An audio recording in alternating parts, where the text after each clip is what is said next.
Night. We got Jeff Hann back in the house. Welcome, sir. Thank you. Thank you. Pleasure to be here. Yeah.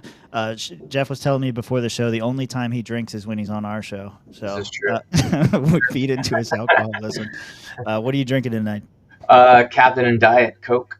Nice. That's Okay. my go-to throughout the years, and after my time in infantry, which is like a requirement to be an alcoholic, that's why I don't Yeah. drink anymore. At least until your show.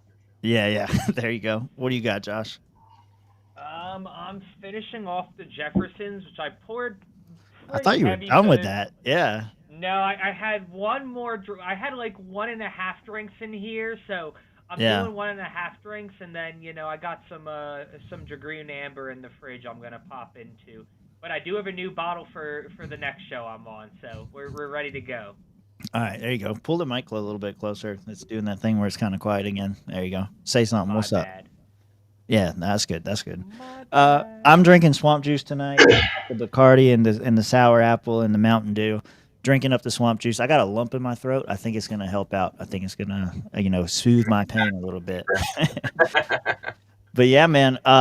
So last time Jeff was on was right around, what was it, New Year's? Yeah, it was New Year's Eve. Yeah, New Year's or Christmas Eve. I think it was Christmas Eve because the Christmas Eve. picture. Yeah, I still use it in my template as like how to make a better template. It's a picture of Jeff in a Christmas sweater, and then everybody else, Massey and everyone else. Right. So yeah, I always have that constant reminder. But yeah, no, the reason we got you on tonight is for this book, man. We talked about it the last time you were here. I read it before you published it. It was great. You were kind enough to send me a copy of it. He has my address now, so if we get swatted later, we know who did it. Not me. But wait a second. Oh shit! We're not- I didn't even. I was telling my wife. It's kind of funny. I just realized right now because I opened it up. The first page is this blank page, and I was like, oh, he didn't sign it. No, actually, No, he did sign I it. did. I have a signed copy. All right, good deal. Nah, it's a great book, man. Like I told you when I was doing the review, I enjoyed it a lot.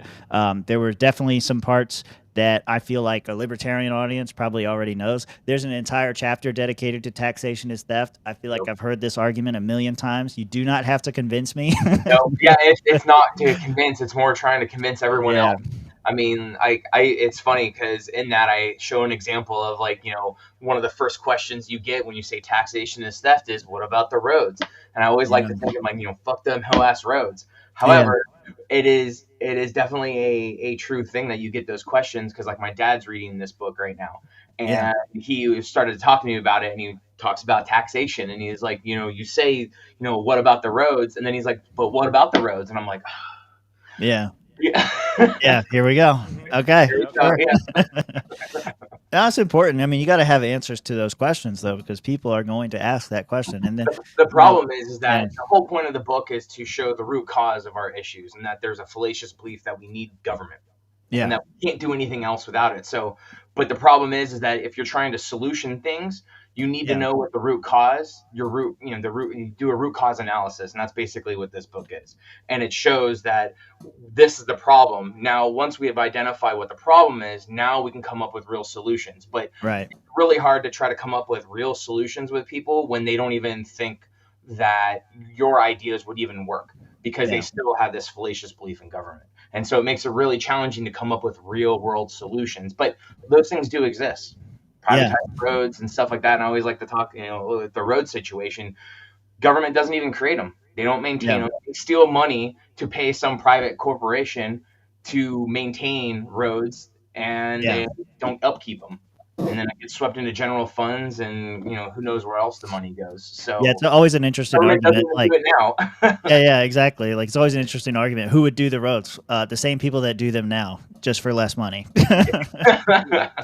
And do them correctly, Mm-hmm. because then they'd be on the hook for them. Right. You can't. Your warranty. You need to go and replace this because it didn't match up. But with government contracts, we're done. You walk away, and it doesn't matter what happens after. No, that. it's worse than that. A 10-year project takes 50 years.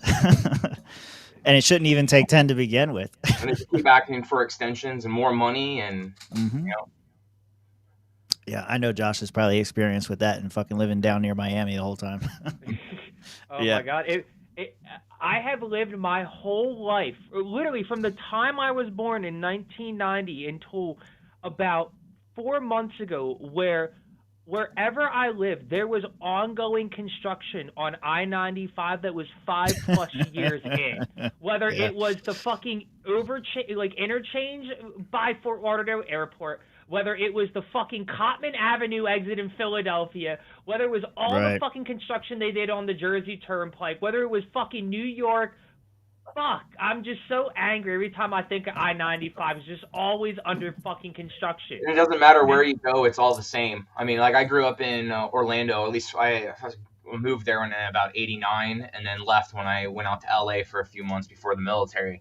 And there's always construction. They're always doing stuff, and it always sucks. It's always overcrowded.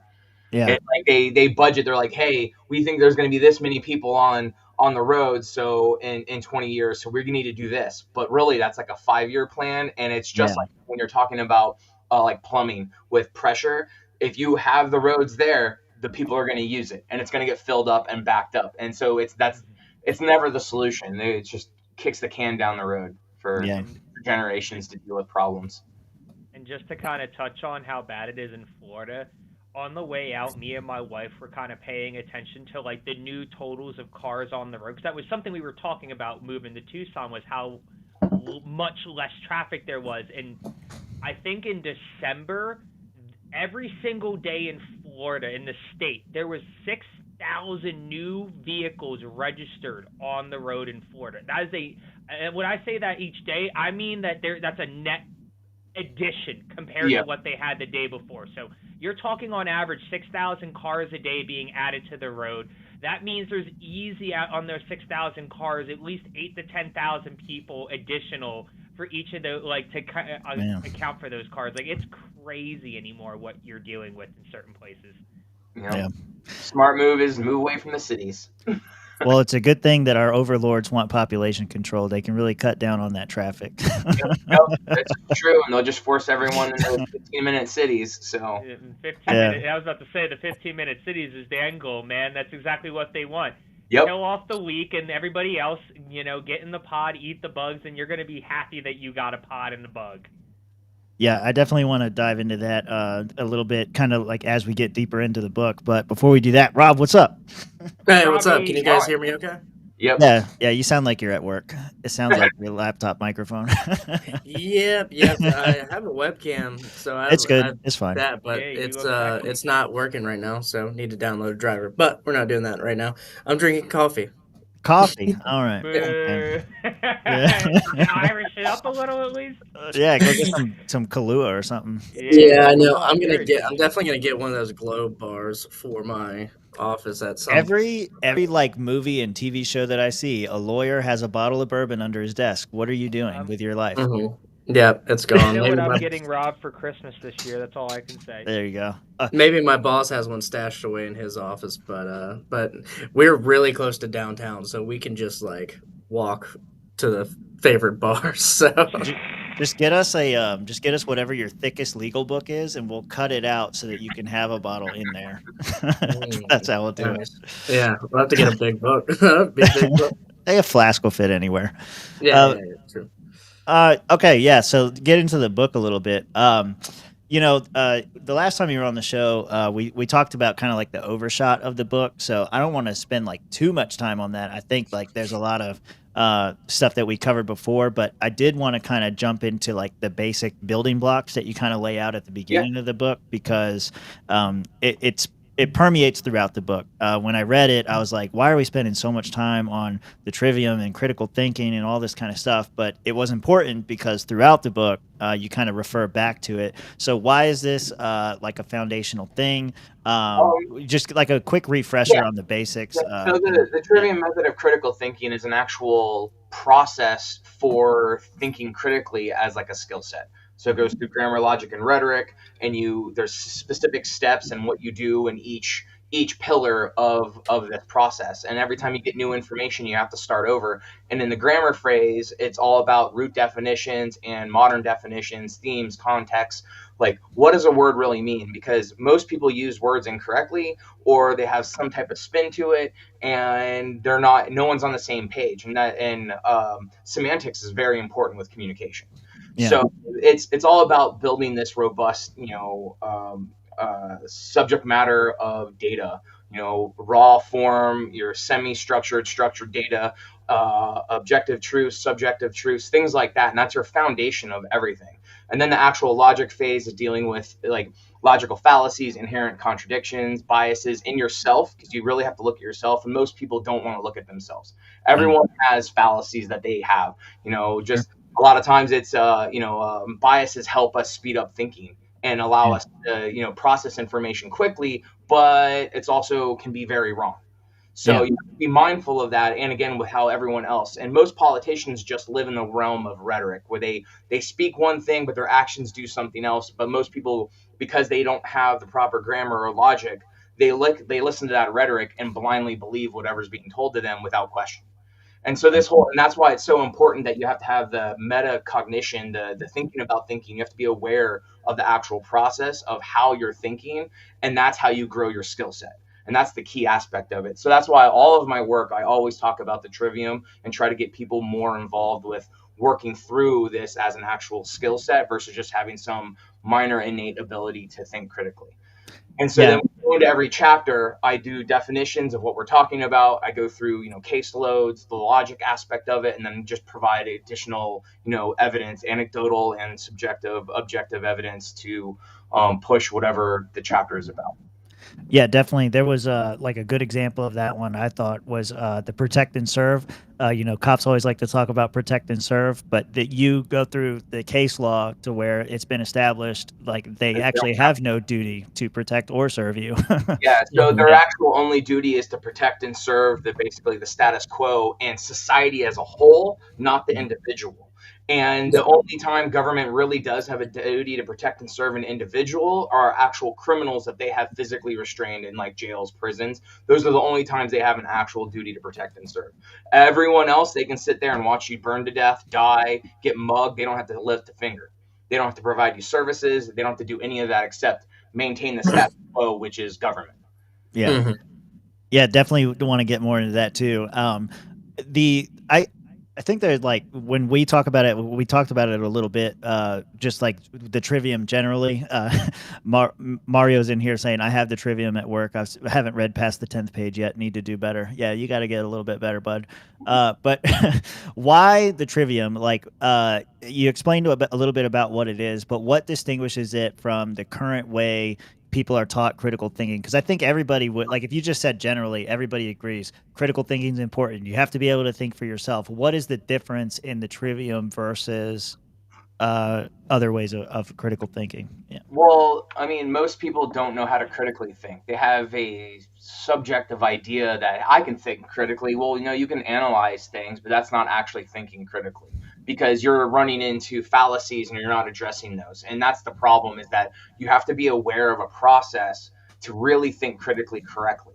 And that's what this is, a simple basically three-stage, three-pillar process that allows people to work through any subject and become experts at it and to actually come out with the most logical truth based on that. And you just have to be aware that you could be wrong about things. I define critically thinking as skillfully defining, intellectualizing, analyzing, and evaluating data and information gathered from all sources and producing belief and action and rhetoric that provides clarity and consistency through evidence and reason.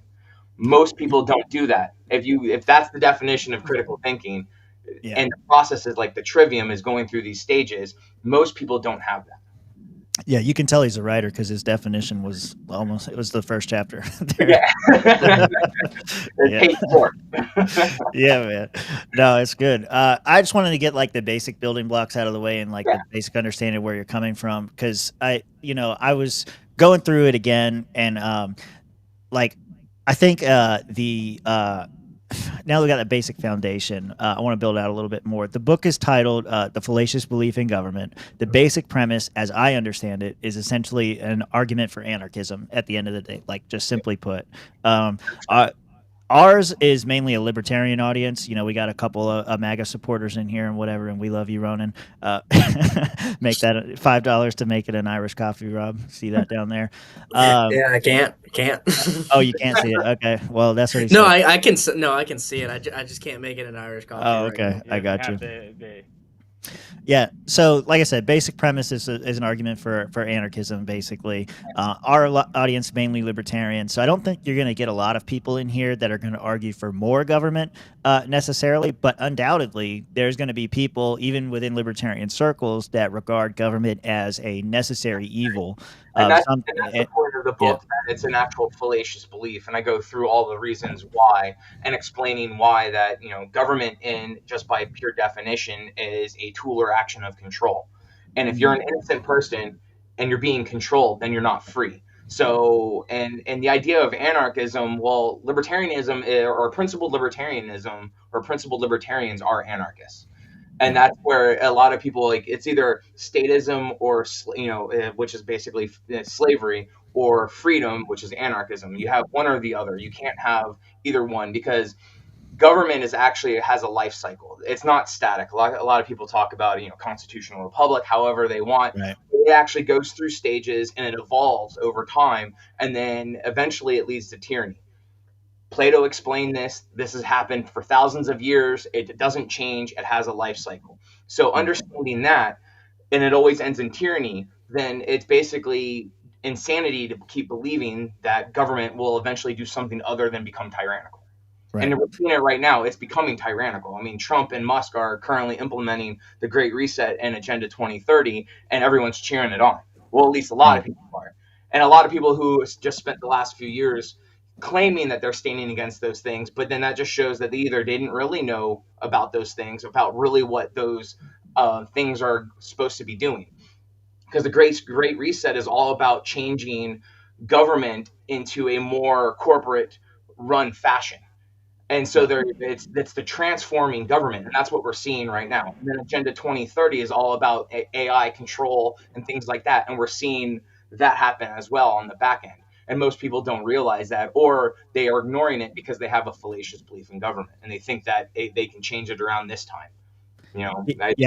They voted super hard this time, so it's going to work out in their favor. It's going to be better. This time will be different. Yeah. Interesting. Go ahead. Do you think, but with the Agenda 2030 and things like that, with like the UN and like the globalism, that sort of thing, isn't it good that we're getting out of the WHO and organizations like that? I'm saying is that it's making people be passive in their resistance, because there's a lot of people that want to stand up against that stuff. So now they've been presented these saviors in Trump and Musk, and they're like, look, we're cutting and slashing things. Yet you look at the spending bill, and they're actually spending more, and they're just bringing along Biden spending. And the government has actually increased spending since Trump took office. They're not decreasing. And then Musk is saying, hey, we've canceled these contracts and these, but have they really? No one's really looking at the actual contracts. And that's not how contract law works. So you have the idea that, hey, I'm going to cancel this contract. Well, you can't cancel it without restitutions unless it specifically says you can cancel it for any reason. And most of these contracts don't have that. And so you still have to pay out, or judges get involved, and then the judge goes, no, you're not doing that because it's contract law. And then you have Musk then, oh, we got to get rid of these judges. But if they're following what contract law states, like, where are you drawing the line on these things? And most people aren't even diving into any of this or asking, hey, are we being played? And that's the big thing, is that a lot of people aren't asking that. They just think that you have these Batman type figures here to save us.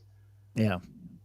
Yeah, it's interesting too. Like you were saying, like they have to follow certain contracts. While you were saying that, I was thinking about, we're gonna cut out all government waste, and we're gonna get rid of all these useless government employees, but we're also gonna give them a 2-year severance.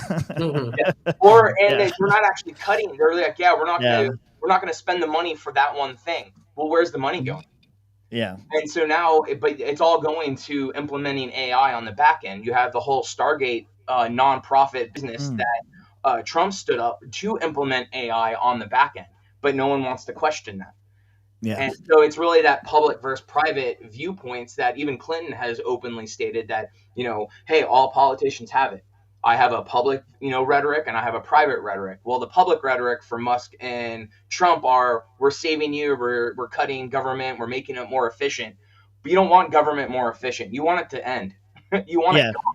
It's more efficient doesn't mean that it's reducing control or giving up control. No, it's actually making it more efficient. Yeah. No, Chuck was saying in the chat, I don't want more efficient government. That's an argument we've made before. We don't want more efficient government. We want less government. You don't want to be I more want as much efficiently less government as subjugated? possible. That's crazy. Yeah, I know. It's super crazy.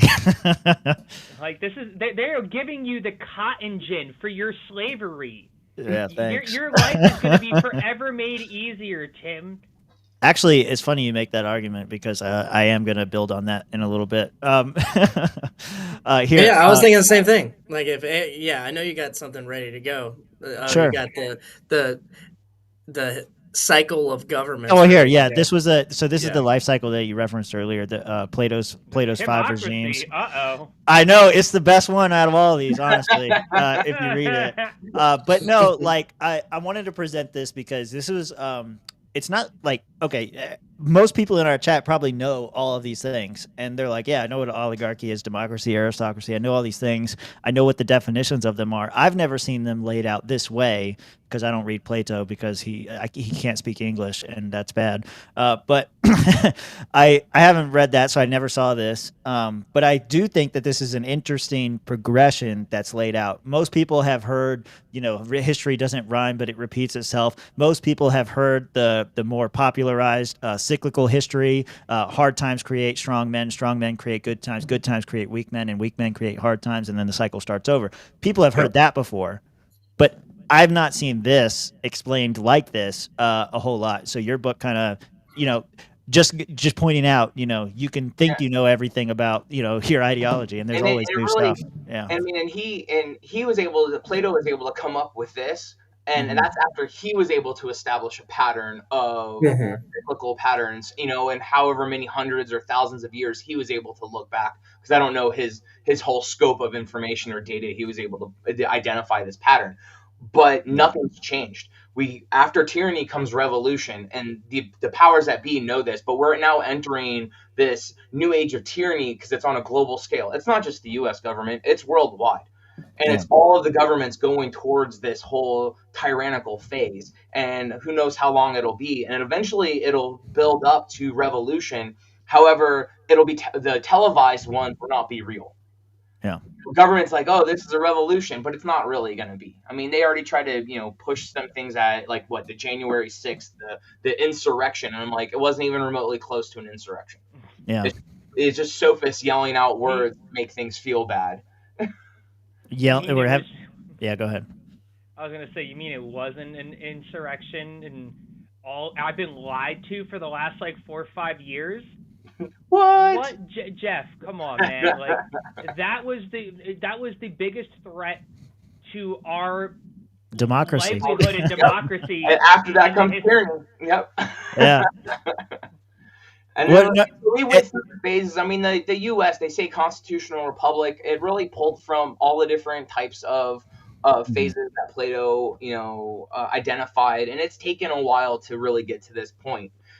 Because there was a document that initially limited government, but to limit government, a piece of paper can't do that. It's just a piece of paper. Who gives a shit what's written on it? What really matters is an informed populace that is able to keep a government in check based on whatever they put down on some piece of paper. And the problem is that we do not have an informed populace.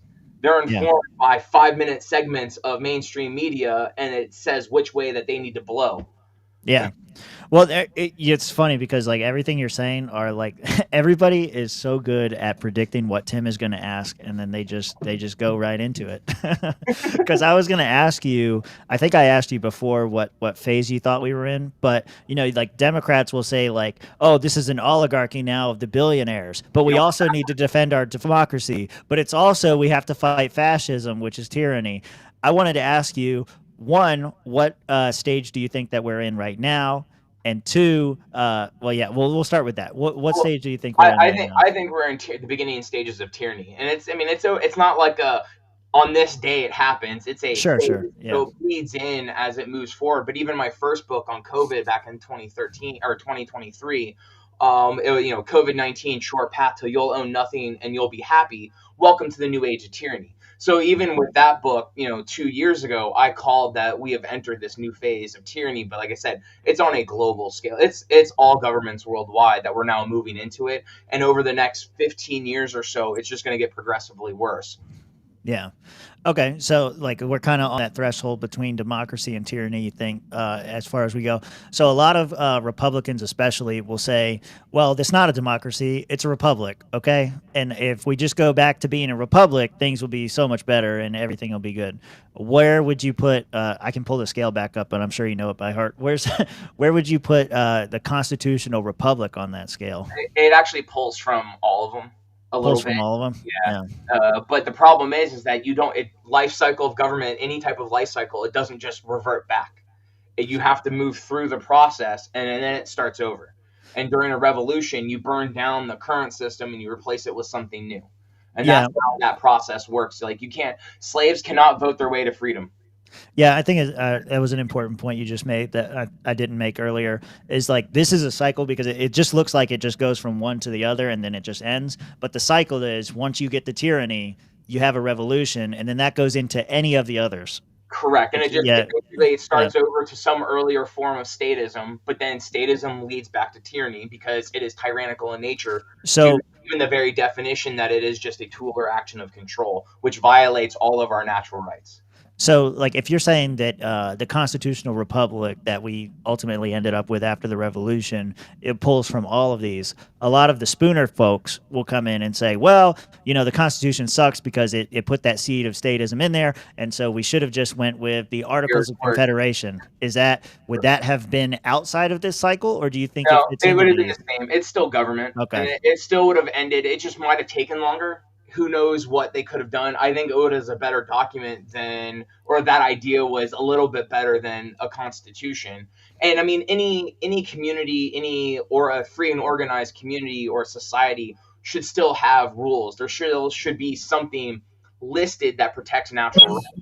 And the problem is that you still need an informed populace to be able to defend that way, and we don't have that. And people who want to maintain control and do that type of stuff are apt to push to make people uninformed and unaware because they're easier to control and manipulate. Yeah. You guys can jump in whenever. I'm going to make Josh's argument, though. Yeah, go ahead. Did you have something? Go ahead. Yeah. Yeah. I mean, I've talked to my buddy about this. He thinks we are in an oligopsony phase, which means fuck. it's a market. Yeah, I sent that in the private. Yeah. It's a market of few large buyers. So like multiple monopolies are buying these smaller companies up. I guess you could look at it like that. Or are we an oligopoly with many buyers, like the citizens buying from the small amount of sellers? I don't think we have a small amount of sellers. I think oligopsony kind of describes it. I hate There are a this few word. large I buyers, mean, but we do have a lot of sellers though, so I don't really like this definition. and I mean, like I said, you're looking at Plato's five regimes, which was 2,000 years ago, and we definitely have a lot more terms for different things. You can mix and match Sure. and have hybrid methodologies, but it doesn't matter. Even if we have some aspects of what's on the screen right here, we're still moving into full-blown tyranny. We're Right. still moving into the World Economics Forum is saying, hey, by 2030, you're going to own nothing and you're going to be happy. Well, Well, that's 5 years away. That's a lot of change coming at us, and it's going to come at us fast. Well, that's what I'm saying. I think we can interject that right between like democracy and tyranny. Like I'm kind of where you are. Like It's a like stepping stone. Yeah. we are there We're at because the they're very beginning of it, and it's yeah. the aspect is you're going to still see the blends of all the rest of them, and they still want to make money, so they're going to use what matters. But you also have to look at it in the Great Reset and the whole fourth industrial revolution that they've talked about, that these corporations are going to become the gatekeepers of society. And that is the big change. So that's why you're going to start seeing these. That's why Trump has loaded his office with a whole bunch of people of industry. I mean, you have the Linda McMahon of the WWE for Department of Education. That's And- right. Yeah. What's wrong with it? I mean, she says she's shutting it down. What the hell? I mean, unless they replace it with AI, and I'm all for like if they're going to really shut it down, but I just don't think they're going to do it because a lot of times, Trump says, "Oh, I'm going to shut this down, and I'm going to do that," but you have to look at how did it get set up? Was it an act of Congress? Because then Trump can't shut it down, because it's an unconstitutional move. So then it's like the people who are staunch constitutionalists, well, then you have to stand against it because he is violating the Constitution. Yeah, I don't understand why she got the position of head of the Department of Education, because normally that goes to the Intercontinental Champion. So that should be I think that should be under she their helped, she helped stage his ear being shot off.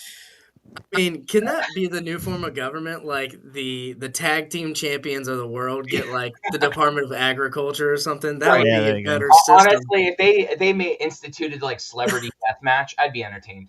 Yeah, right. Legit, like a real one, not just the show, but like for real. Mm-hmm. Like, not the claymation, the real people. Like, get in there. If you win, then you know what? Fine, you deserve to be on.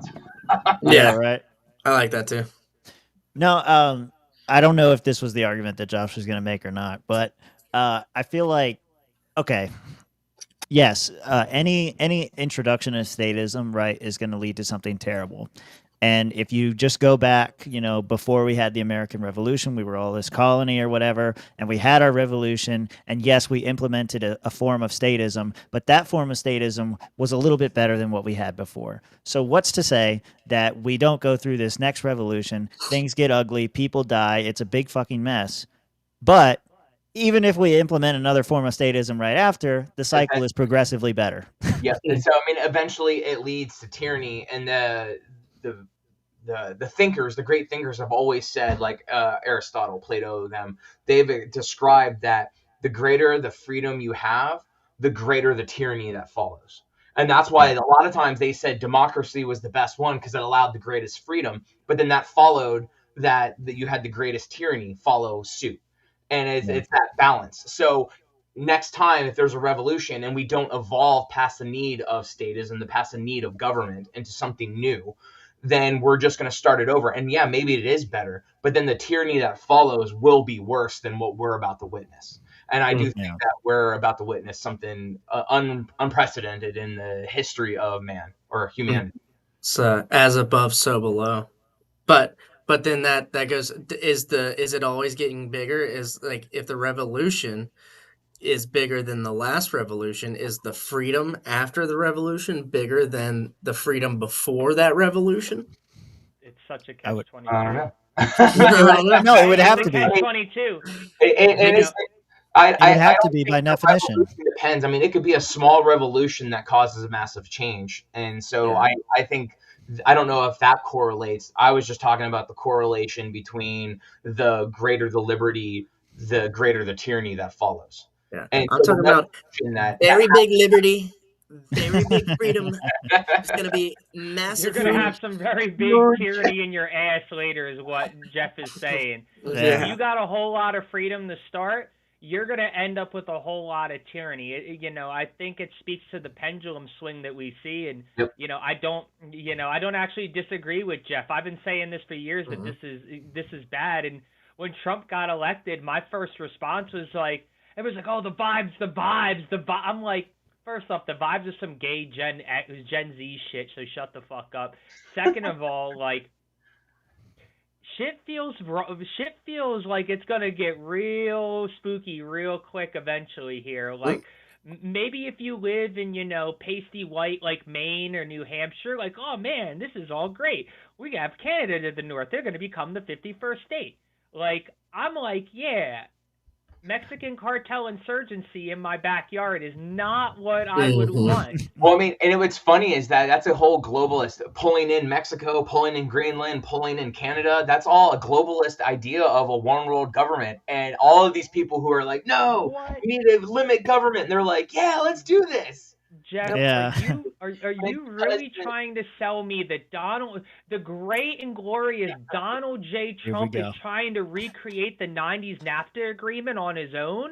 The Amero, Yeah. that's what he He's wants. trying to We come. we No, we want he's we trying to want the come. yeah. Yeah. We want it to come. Yeah, yeah. The Amero and the North American Union has been degraded to cum. Thank you, Gen Zers. Really appreciate it. Yeah, but Oh man. that was another interesting thing. Like since the last time you were on, like I know I tagged you in it a couple times, but I saw what's his fucking face, the guy from Shark Tank, Mr. Wonderful. He was out there on. Kevin O'Leary. Yeah, Kevin O'Leary was on CNBC or something, and he's like, "We should have one currency for all the Americas." I immediately thought of Jeff, and Yeah. I tagged him on X, and I was like, "You son of a bitch! You told me I thought this idea was dead, and here it is. God fucking damn it!" Oh no! And if you add South America, it comes. But to fight my eternal pessimism that your book has provided me with this chapter in particular about the inevitable cycle towards tyranny, I can't help but think also, though, like I said earlier, it's like every time we go through one of these revolutions back to a prior form of statism just to continue the cycle further, even though we keep repeating the same stupid mistakes, I still feel like over the arc of history, things have gotten better.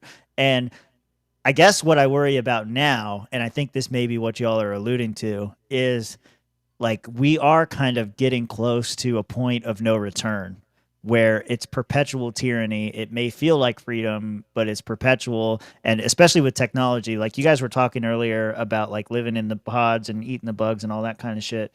But yeah, I was just thinking of like, Nazi Germany, right? That's always looked at as like the bad place, or, even Mao's China or any of these places. They actually had to go get you. That was like, but now you have AI. Now you've got AI driven robots that can just come around you up. You can like, it can be so much worse. Biological warfare is on a whole, they just had mustard gas. I wish we just had mustard gas. And that's the whole point of part of the Agenda Yeah. 2030 is a complete surveillance state, and they have it under the guise of climate change and monitoring for climate change, monitoring the forests, but they're pushing for this full surveillance state globally. And like I talk about it in my first book, I talk about it some in my second book that we're discussing, but in my first COVID-19 book, I go more into detail about those type of things, and I go more into where I think we're heading and why. When I first learned the trivium method of critical thinking, I dove into climate change. That was the very first thing I decided to look into, realizing that CO2 was not the problem, that it was all bullshit. Climate change is real, it's just not man-made, and that there's some other mechanism. Which that led me to plasma cosmology and like the electric universe theory. Naturally. And it's all about like solar forcing, and that the energy from the sun and cosmic rays is really what drives the climate. And it's a whole electrical system dealing with they call it the global electric system, and it deals with the poles and how the poles are flipping. But that led me to that there's actually a 12,000 year like disaster cycle, and that it looks like it's going to happen in about between 2035 and 2050, which I find interesting that we're entering this new age of tyranny at this point that's leading up to this. And it's like, how are they going to make us own nothing and be happy? And they're getting us more confined, and I believe that then all the lights go out, and basically they're humanity ready for this global natural age ender, and that they've already planned out what's coming next. Okay, and so that full control of, hey, they're gonna brainwash people into like, hey, aliens attacked, you got to get underground, it's the only way, Project Bluebeam or things like that to help drive. And then in my book, I said that by this year, at some point, we're going to enter in a bird flu pandemic. And I still believe that's going to happen. And there's a lot of things going on that shows that we're about to enter that. And but I believe that is only just part of a stepping stone to help start to reduce the population of the world, because then it makes them easier to control and force, like underground and stuff like that, as we move forward into this progression. Okay. So you touched on a lot of things I there. did. It's Well, all I mean, that's the It's a the habit.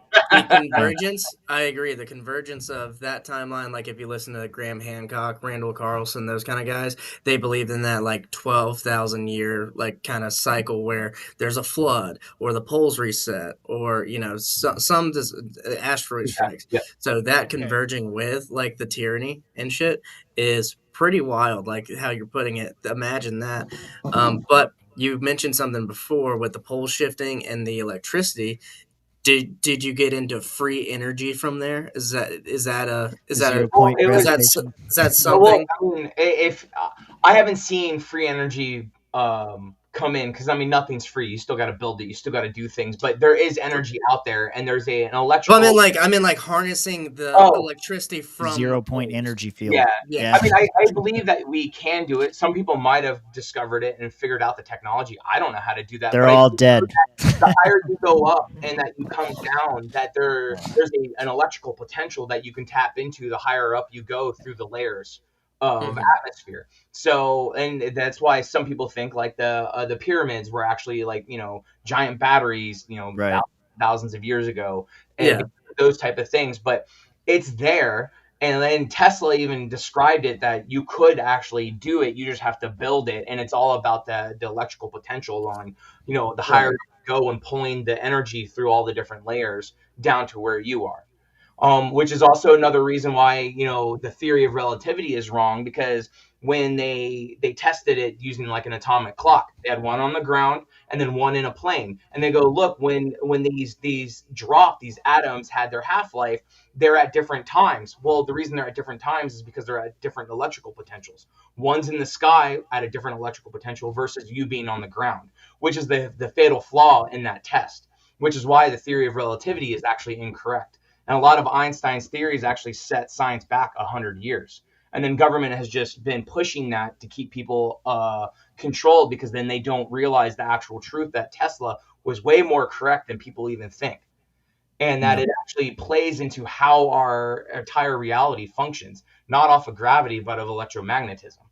And by looking at that type of science, you can see all of these different stages. Like all of the planets in our solar system are going through changes at the same time we are, and humans aren't on it. So there's some other mechanism that's happening. And one theory is that our solar system is about to pass through what they call the galaxy's current sheet, where you have positive and negative forces, and we're about to pass through that middle layer, and that causes a cataclysmic event for our solar system and Earth at the same time, and that's that 12,000 year cycle. So there's a I mean, lot the poles are shifting, right? At like the poles are 4 shifting something right now. miles an It's, hour. it's not just because it's a random thing, but because there's some event, there's something causing the poles to flip. Right. And every time the poles flip in the past, it always comes with a significant drop off in species worldwide. So Mhm. there's a huge depopulation across all animals and things like that every time it happens. And of course, 12,000 years ago is when they say humanity left our hunting gathering phase and entered the agricultural phase. But really, most likely, it was just humanity got wiped out, and we immediately restarted our agricultural phase, and we weren't in this hunting and gathering except maybe for a few hundred years after the event happened. Hmm. And so, but I believe that's what's coming, and that's what we're being driven to. And I specifically talk about all of that in my first book, not really in my second book, because No. this wasn't the point of my second book. Yeah, Gotcha. no, no, and I was going to say that none of this is in the second book. I, Sorry. Well, This is all just it Jeff is riffing. I do believe conversation. it's important, because sometimes Yeah, people ask, well, what's the whole point? Where are we going? And they're like, well, then we just need to, survive past this new age of tyranny, and we can get to revolution. But I right. think on a counting clock, like we don't have a lot of time.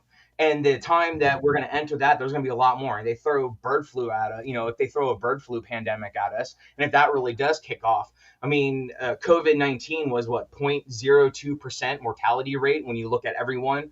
Right. And imagine if they actually throw a 10 to 20% pandemic at us, Mhm. how people are going to lose their fucking minds. They're going Yeah. to be willing to give up all freedoms just because they want to be safe. You know, Everyone needs to be forced with Bill Gates's bird flu mRNA vaccine that they started human trials in December.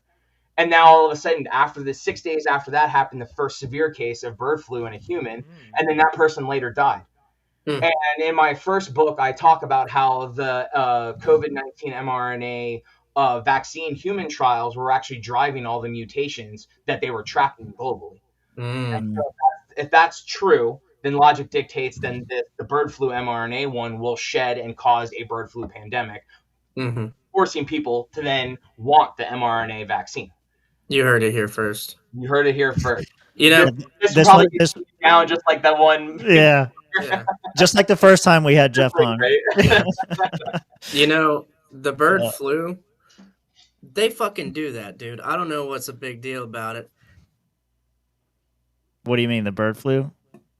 Oh, they fly. I got you. Yeah. Okay. It took me a second. All right, got you.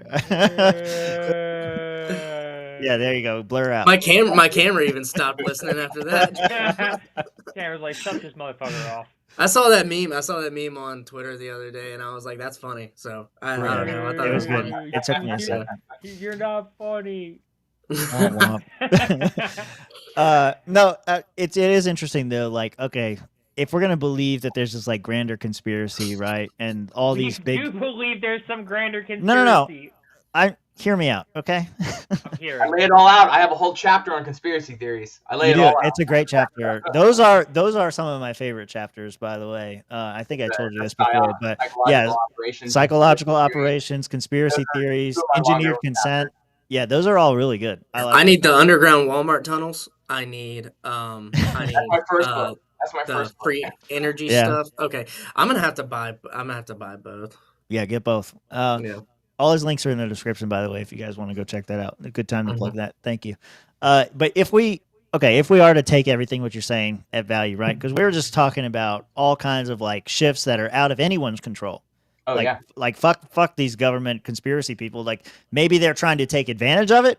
I could see that. Maybe you like know this thing is coming. You have the secret knowledge, the great future. You know everything that's going to happen. And so you prepare ahead of time for it. And then when the big shift happens, you sweep in and you come in with your tyranny and now you control everything.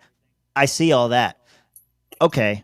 So right now, going on right now, there's a bunch of people talking about Trump doing this whole great reset right now, saying that, I guess in some of your recent posts, you were talking about this too, about purposely collapsing the dollar in a way to kind of try to reset the financial system and do all that. You explain a little bit about that. And then why the fuck would you even do that if we're all going to die in 2050 anyway, because the polls are going to shift? It's all about control. They don't want people to know or even look at it, which is one reason why I think like the idea of HARP is actually a limited hangout. It's not real. They're not really controlling the weather. The weather's getting more crazy because this event is approaching. But they want people to look at humans and government as the reason that's happening, because then they're not going to look beyond.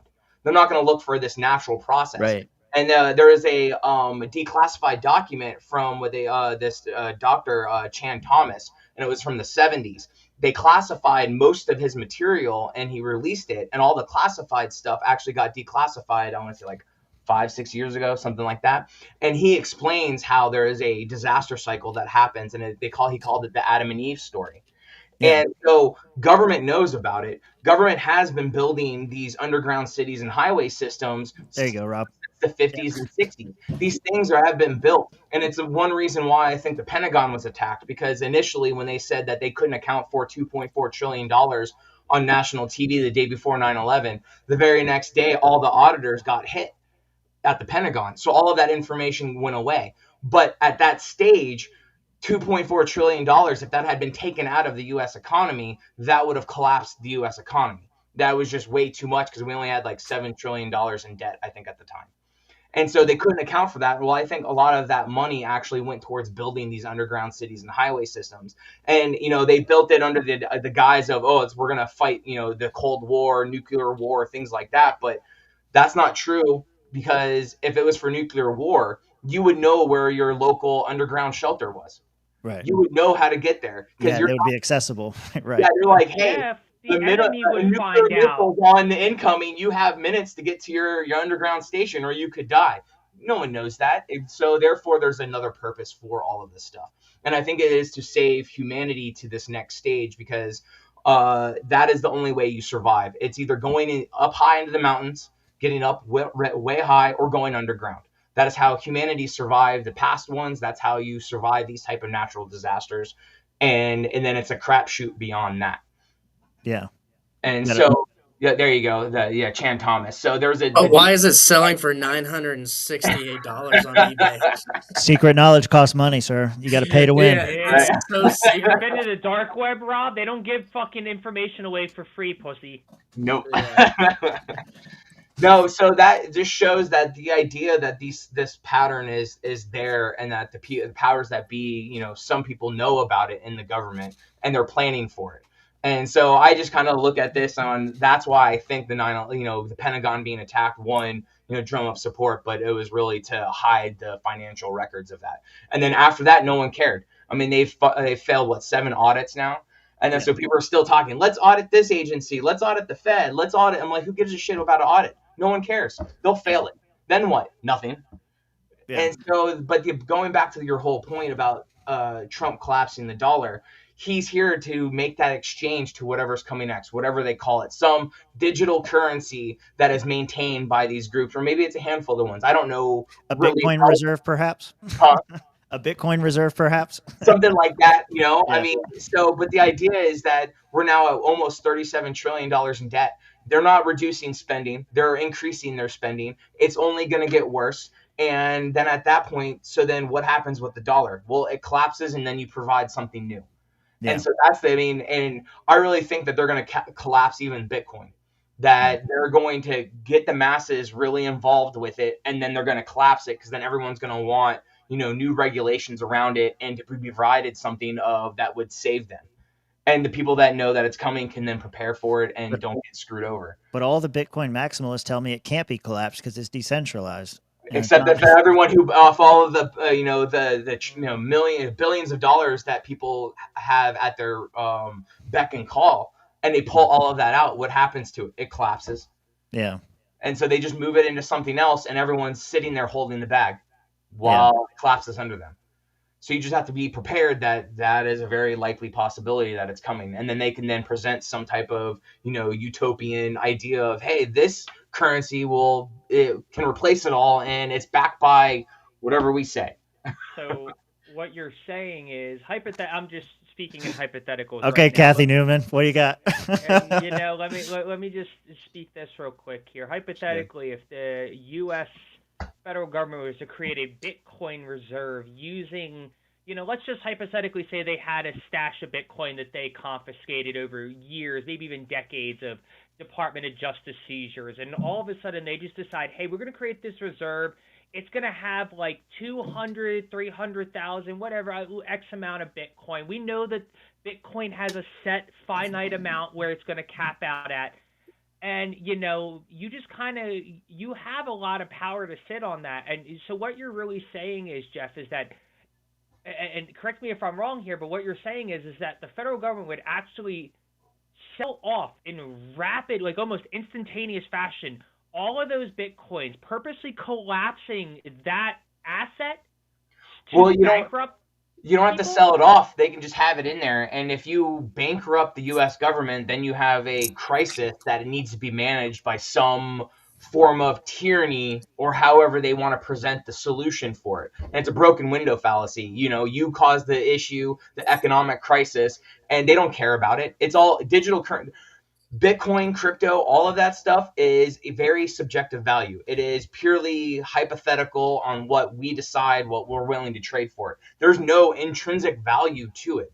The technology behind some of the stuff, it has an intrinsic value, but really there is nothing, like at least gold and silver, you can make things out of it. You can use it to I wish Mitch was here. Things. But even then, it's purely subjective. And so just because they're holding that much doesn't mean other people who have it on the market don't sell it off, causing everything to collapse and to be worthless. Yeah. I wish Mitch was here and all you crypto guys in the chat. My first Bitcoin was $246. I've been involved since like 2014 with crypto. I love the idea of it and using it, but I still am not going to hide from the reality of what they can do by collapsing this. I mean, the asset BlackRock, Vanguard, they have trillions of dollars under management. They can easily funnel billions and billions into a crypto, causing it to go up to a certain point, and then they just collapse it by selling most of it off. Yeah. Yeah.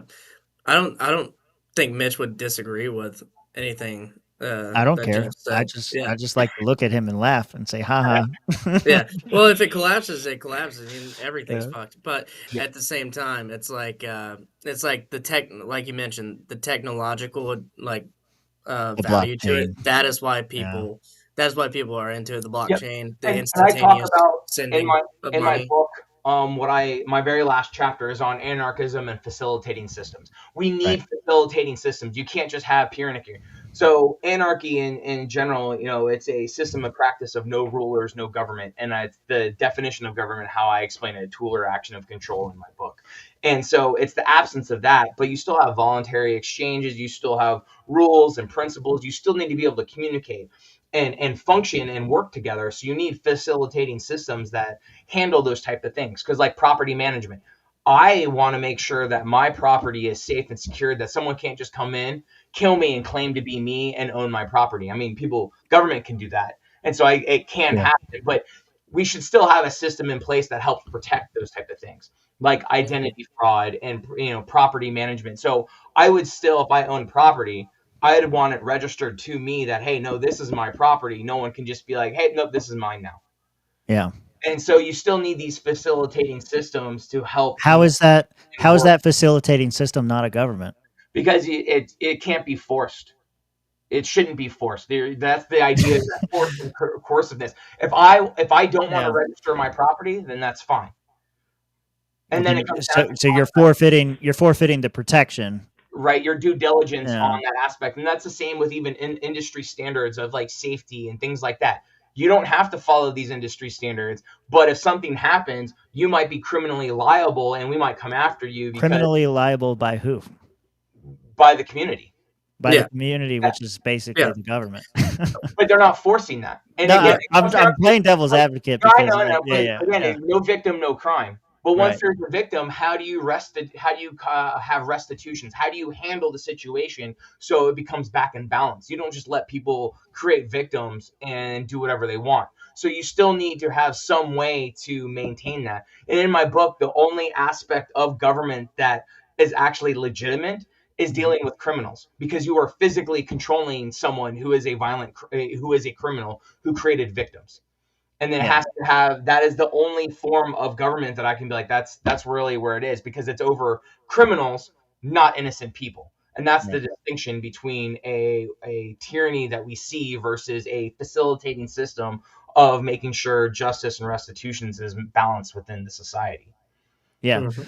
Well, you're definitely a vote harder guy. You said it a couple of times already on the show, and I definitely see all your posts saying that. Like, a couple weeks ago, everybody was saying, "Yeah, this is exactly what I voted for." Now, that's kind of slowed down a little bit. And like even in the chat, they're saying, "Oh, that's not a government at all," or "It sounds like a commune," and that's because you don't understand those definitions. Okay, go ahead. Read my book, and you'll actually learn what a government really is versus anarchism, and how they are different, and how facilitating systems are not actually based on control. Yeah, it's kind of like common law, how we built up common law throughout our history, right? Like it was decided in courts by people who were wronged civilly. So we have civil law, right? We have the common law. That doesn't just go out the window, because you need some form of when you still have rules, you still have principles. I don't want someone going and killing, a neighbor. If you just bust in his house and kill them, like that should be stopped. There you go, Figuritarians. Sean Kennedy of the American Liberty. He's trolling right now. Anarcho-socialism is the only solution. So he's a socialist. I actually talk about all forms of anarchy. I'm an anarchist. I want all forms of anarchy, but again, it has to be anarchy. It has to be voluntary, and that includes the idea of property rights. So if anyone is saying I'm an anarchist, and whatever, anarchist capitalist, anarchist socialist, anarchist communist, doesn't matter. If they don't believe in property rights, they're not an anarchist. They're just a confused statist. Listen, their form of statism.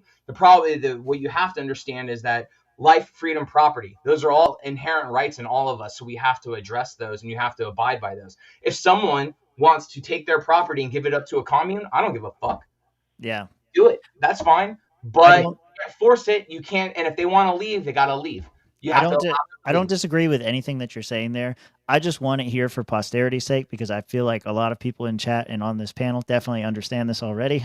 But if I am going to endorse the American Liberty Caucus and have their shit on my table, I think it's very important to everybody to know that Sean Kennedy is not an American anarcho-socialist guy. He's trolling the shit out of you right now. Okay. And honestly, I don't even like, and that kind of, Jeff kind of speaks to the same feeling I have. Like, if you're an anarcho-socialist, you are closer to me than a lot of LP branded libertarians that I know and I've met and have talked with. Like, I've met a lot of really based anarcho-socialists, actually. I've only met, I think, 2 real anarcho-socialists, people who understood property rights and respected them, but had a different view on, hey, this is just how I'd like to live. I think the best societies are going to be a mixture of everything, where the underlying mechanism is capitalism, because that is the best way to gain property, to gain prosperity, is capitalism. However, we're very social creatures, so I can understand aspects of communism and socialism mixed in on however the community wants to be. But as long as it's anarchism, voluntarism, and along those lines, and it's not through force and coercion, then I don't really care how it's set up or what it is. It just has to be anarchy. It can't be government, can't be statism. And the second you move into control and force, then that's what you have is statism. And again, over the innocent, not criminals. Yeah. Going to be that there is a distinction between the two. Well, that was probably like the first part of the book. I would kind of describe it as like laying out the foundations and definitions, and there's not really a whole lot to disagree with about there. There were some interesting points about, like we brought up earlier, the protect and serve reality. You point out some constitutional contradictions. You go through a whole series of those, of all the different contradictions there. And then even like the taxation is theft, the education is indoctrination, all those things I would kind of categorize as like, I know these things, now I understand them a little more fully.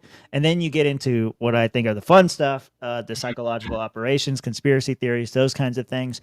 But the ending, that's where I think like the rubber meets the road, right? Because the ending of the book is anarchism and facilitating systems. You expose the problem really well. And then you propose like a shift towards voluntarism and decentralized communities and all that kind of stuff. My question to you is, what do you think that looks like in practice from the point we are right now? What do people do right now? Because it seems like there is no, like you say, you can't vote your way out of this. So the whole system has to collapse. So I'm a collapsitarian. This system needs to collapse. It's going to collapse. Like, I'm all for it. I got my popcorn ready. I'm good. Like, let it go. However, we need to evolve past this need of it. We can't revolve. And so I'm very big on evolution, not revolution. We need to evolve past the need of being controlled into understanding natural rights and things like that. But I mean, most people don't even understand natural rights, that they're, life, freedom, property, very basic. But you ask some people and they're like, there's 56 natural rights. No, there's not. Right. It all falls under one of those 3 categories, and that's how it is. But so that last chapter is really just about trying to show that there is another solution. You just have to understand the fundamental problem, and the idea of government over the innocent is a fallacy, which always leads to tyranny. And it's like tyrannical in nature. And so it doesn't matter how it starts, that's how it ends. But when you say that there's a solution, I would interpret that as saying there is a process by which, there's a process. Evolve, yes. Yeah, there's a process or a path by which we can turn this around. But that's not what you're saying. What you're saying is we're fucked and be ready.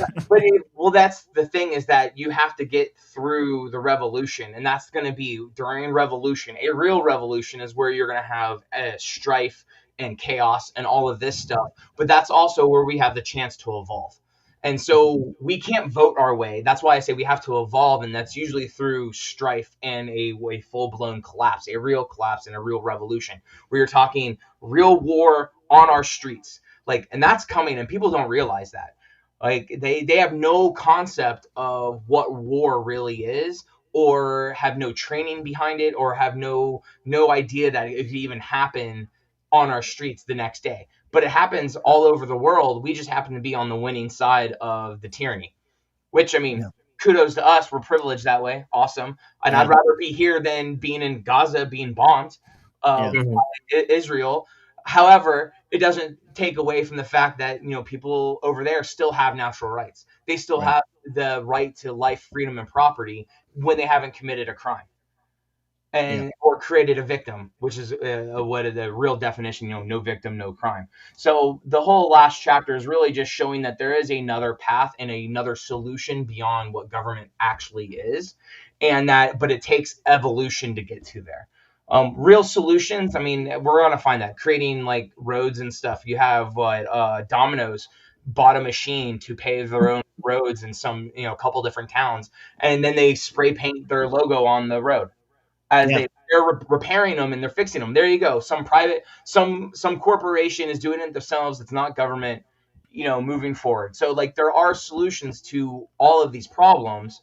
We just need to have the understanding of the root issue, the root cause of the problems, which is government. Then we can move forward. What makes capitalism bad? Government. What makes socialism bad? Government. In those things, if you're not using government and it is voluntary based, they're all great. Let them, again, who cares what someone else does with their own property? Yeah, but no government capitalism is a little bit more great than no government socialism. I'm just, my personal opinion. Yeah. They work together in some aspects, but again, it comes down to how people are using the definition of capitalism or socialism. Because again, it's not that people like to say, it's all about property is what we're doing. It's actually late state government. Government just uses these two systems. You have socialism and capitalism, and each have pros and cons depending on how you use it or how it's being used. You keep looking like you want to say something, Josh. No, I just, I'm in the same boat that Jeff is. Like, I've been pretty open about this my entire activity in the liberty movement for the last 5 years. I'm a pretty stark and openly admitted collapsitarian. I'm also an accelerationist on top of it there. We can't get to the collapse class enough. And I think Tweedledee and, Tweedle Smart over here can both agree to this because I've said this I'm D. several times. For several years. You get to be D. He gets to be the smart one here. Look, this motherfucker had to pass the bar. He didn't need as many fucking times as Robert Kennedy did, so let's just go there real quick. Nice. But digressing, no, I'm 100% for this. You guys have heard me say this for years. Like bless the fall and embrace the collapse. That is going. If you truly in your heart of hearts believe that bullshit ass, I want to see a world set free for liberty in our lifetime, you really believe that whack ass shit, then you are absolutely in support of a collapsed society and to get it done as fast as possible so you can see it in your fucking lifetime, you liar. Yeah. So one question is the fastest way to anarchism a total or partial collapse? I was like, it's actually a total collapse and quickly. Because again, economic strife is what actually drives evolution. A chaos, whatever it is, that is what really will drive evolution, because it's a double-edged sword. Yeah, it's going to be bad for a lot of people, but something good can come out of it. However, what we're going to be fed is a partial collapse because it's controlled demolition, just like on 9/11 on all three towers. God damn it, we're in Tower 9. And then they're going to feed us some new thing. So what we're witnessing, this collapse, is not a real societal collapse. The real collapse is what I talked about, the natural agender that's coming. That is the real collapse when we really have the opportunity to start something new, because again, everything is fucked. Then there's a lot more to what's coming and what could happen and things like that, which we can always talk about later. However, I think that is going to be our moment when we have the real opportunity to evolve past. Until then, we're in this new age of tyranny, and that we'll have a bunch of collapses, but it'll be targeted and partial collapses to feed us the Great Reset and Agenda 2030. Because again, we can own nothing and be happy by 2030. A lot's coming at us. Yeah, if we're going to make that deadline. Yeah. Even if we're a year or two off of it, a lot's coming at us. Well, I was going to say, I have a feeling what your answer is going to be, but you don't think there's been any movement to set that agenda back a couple years. No, I figured you were going to say that. So the Western world is building. 2018, it was the Drugel report. I'm probably butchering his name, but it was some Mhm. private intelligence report came out, said by 2025 that basically Western cultures would have a 70% population decline by 2025. Now Well, that's if we would have got Kamala, she would have transgendered us all, and then we would, yeah, then it would be over. So that's not reducing population. That's just changing it no, from it kills growth, doesn't it? Because if you castrate everyone, then they can't have kids. See, I'm right. I'm always right. Yeah. No, I like I said, I still think we're about to get hit with a bird flu pandemic, and that'll start things off. And I just think that 70% just is a more of a targeted, like, hey, this is when this thing's going to happen, and here's your information. If you're in the know, that's your cue of when it's going to happen. And So the you fact don't that think we have the bird flu mRNA now in human trials, and you're starting to get all of this stuff. And remember, in 2019, the whole measles rhetoric was right before COVID-19. sure? Now all of a sudden, Measles caucus. push the whole Yeah. measles rhetoric again, and it feels the exact same way. So like when the first time in 2019, I wrote my first time diving into vaccines and the medical industry, and I wrote an article on informed consent, to vaccinate or not to vaccinate. And I focused on the MMR because measles was this, rhetoric that they were pushing. And so that was my first introduction to how messed up the whole medical industry is and how bad vaccines really are and how much they're pushed as a liability-free product. And then Right. all of a sudden COVID happened, and now we're seeing the same rhetoric just behind the fact that they're now pushing bird flu mRNA. But I think like Well, you can only play the same movie so many times before people get bored. I don't think like you don't think like there was a bunch of other people like Robert Malone, all these other guys that like really exposed what happened during the whole COVID era. I don't think that we're ready to go through another one. If what they have is like another 10-20% kill rate like you were mentioning earlier, if something like that happens, okay, I'm with you. I understand. People are going to fucking fold. Again, just like in COVID, crazy. they blamed everything on COVID. And so now you're having all of these articles where they're starting to say like V-AIDS and people are starting to have turbo cancers and like all of this stuff is starting to come up. Well, now you have a population that has taken a potential bioweapon, which was the COVID-19 mRNA, during what I call a live fire exercise, that they were just preparing for a real pandemic, a real killer. And again, it could be 10%, and the amount of people that would gladly give up or sell out family members for the idea of safety if there was a 10% mortality rate burning through everyone. Again, it could just be cancers, it could be whatever, and they'll blame it on bird flu. And in the fact that it won't take much, it'll just take a little bit, and people will freak out. And then the economic policies from that will absolutely make things worse. Yeah, if we do have a 10% rate, I'm going Unabomber. I'm over it. Like You're it's just just gonna start sending out. yeah. Start sending out mail. I'm just done, dude. Like I'm fuck. checking out. I don't think it's gonna go that far though. I respect that, but yeah, like, should but I be like keeping an eye on my post no. box? No, you're cool. You're one of the good ones. Fuck you, fuck Okay, you. You're cool. one of the good ones. You know, you got it. Okay, it's fine. Hey, but you're no. welcome to my compound when the fall happens. But what I was gonna say, we need friends. 10% would be crazy, right? I don't think it's gonna go that far. No way. Imagine 10% would it's be really a not much. baseline. It's not No, much. it's not. Not much. It's 100 times more than 10% COVID. Not that crazy, bro. But COVID wasn't 20% much. not that It was crazy. the media that pushed it as being online. Right. Everyone was like, "Oh my god!" So now, if you think about it, when you look at it, it really wasn't much. That's what I'm saying. So a 10% one is not a very no 10% is 100 times greater. I got it, but I'm saying okay. It's 100 times greater. We will but push it's not. It's still not a lot. It's barely statistically significant. But like, that would not make true. people recover, it would be their fine. dicks in their own butthole. What you're I talking think about it'll actually be between 10 to 20%, and it'll be blamed on bird flu and how it gets released. They could say a terrorist attack because the left, and then they allow them to go after the left and even more, or even and wrap us in at the same time. There's a lot of different possibilities on how it's going to, but I do believe the vaccine itself is what's going to drive people getting sick around those people getting the vaccine. That was the other question I wanted to ask you. So I don't think it's gonna go to 10%. Okay, maybe they crank it up to 0.3, whatever. You know, like I could see that. No, I can see that happening because, right, like what happened in 2018, you were mentioning like all this other stuff that was going on. Also, economy was about to collapse right before 2020. We were just on the verge, and then all of a sudden we had this convenient excuse to go through the economic reset and go ahead and print all this money and just kind of kick the can down the road a little bit further. I kind of fall more into that camp. I think if we do have like another pandemic, whether it's bird flu or whatever, it's just going to kick the can a little bit further down the road, and we'll keep on playing this fucking game.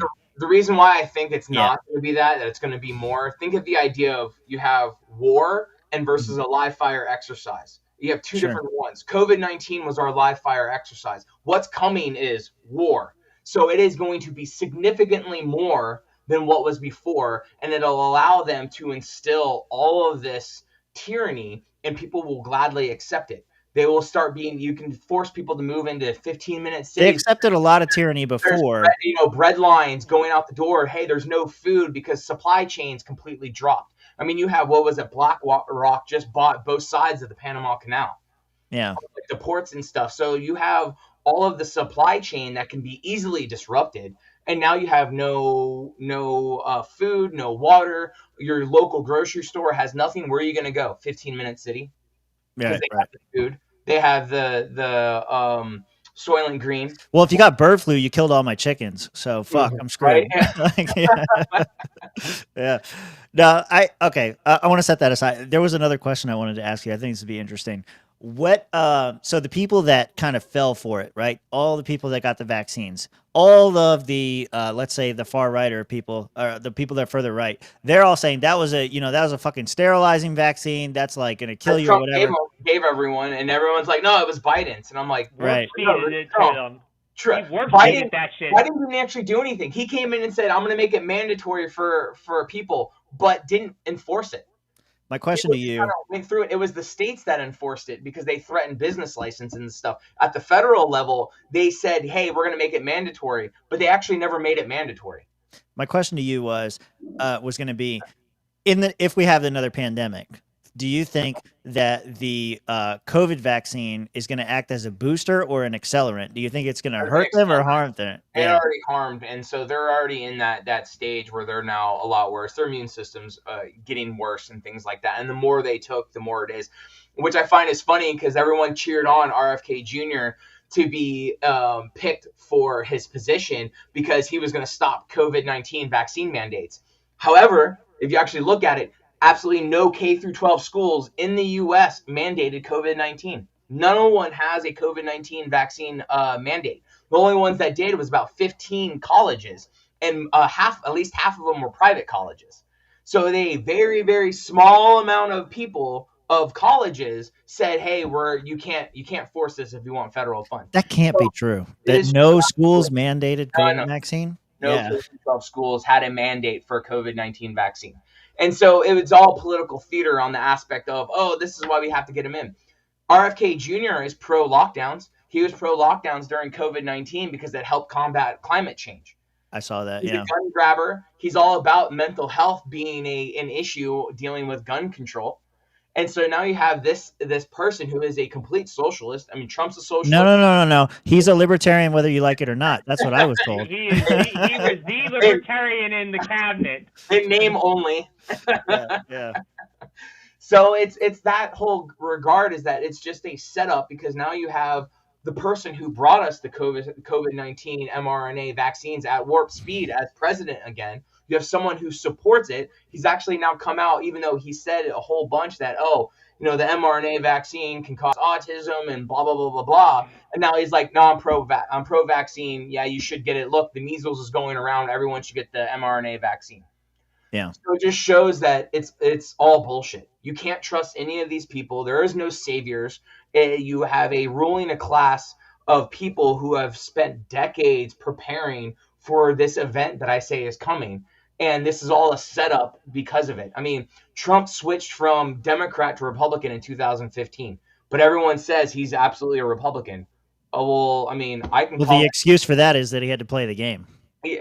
But I mean, even when he got elected the first time, he was openly talking about conspiracy theories. He was talking about anarchism. He was saying super against vaccines. And then he gives us probably the worst one ever created in warp speed, and most of his cult followers saying, hey, it was because Biden changed the formula. That's the dangerous one. And I'm like, Wait, what? I had that argument saying that someone was like, no, it yeah. wasn't Trump.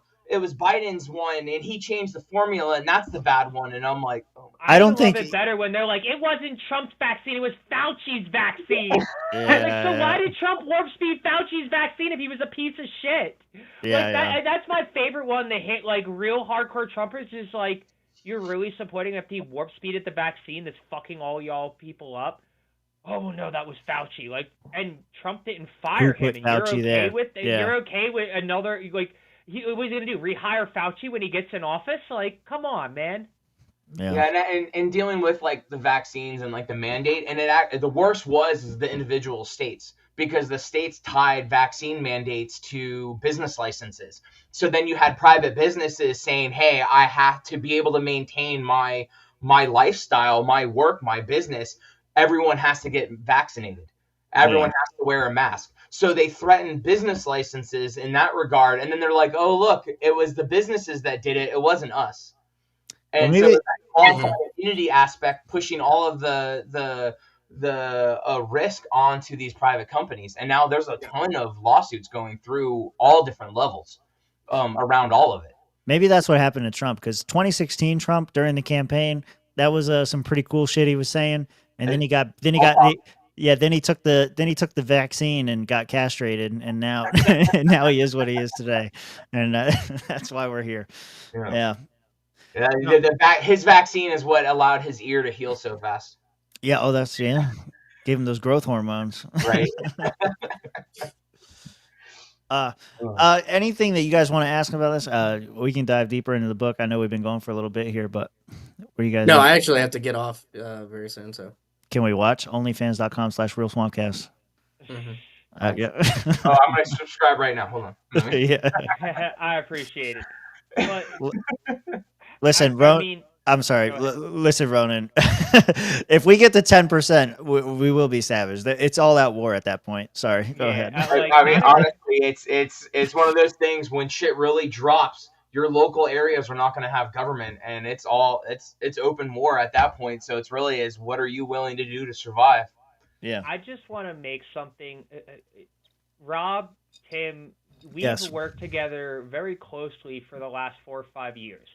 Yeah. And there was something that I always said to you guys, and I hope that like the context of this becomes abundantly clear very quickly. Okay.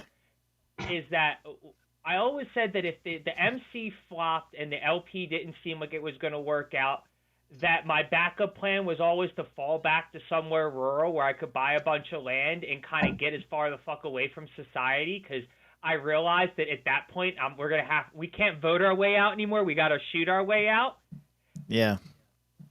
Fed talk. I remember. Go ahead. Yeah, Fed talk. All I'm saying is there's a reason I'm not in Florida anymore, boys and girls. And if you can't open your eyes and look at what's in front of you with a realistic and honest observation, that's on you, not me. And I look forward into seeing what kind of loot crate you're going to turn into later on down the road.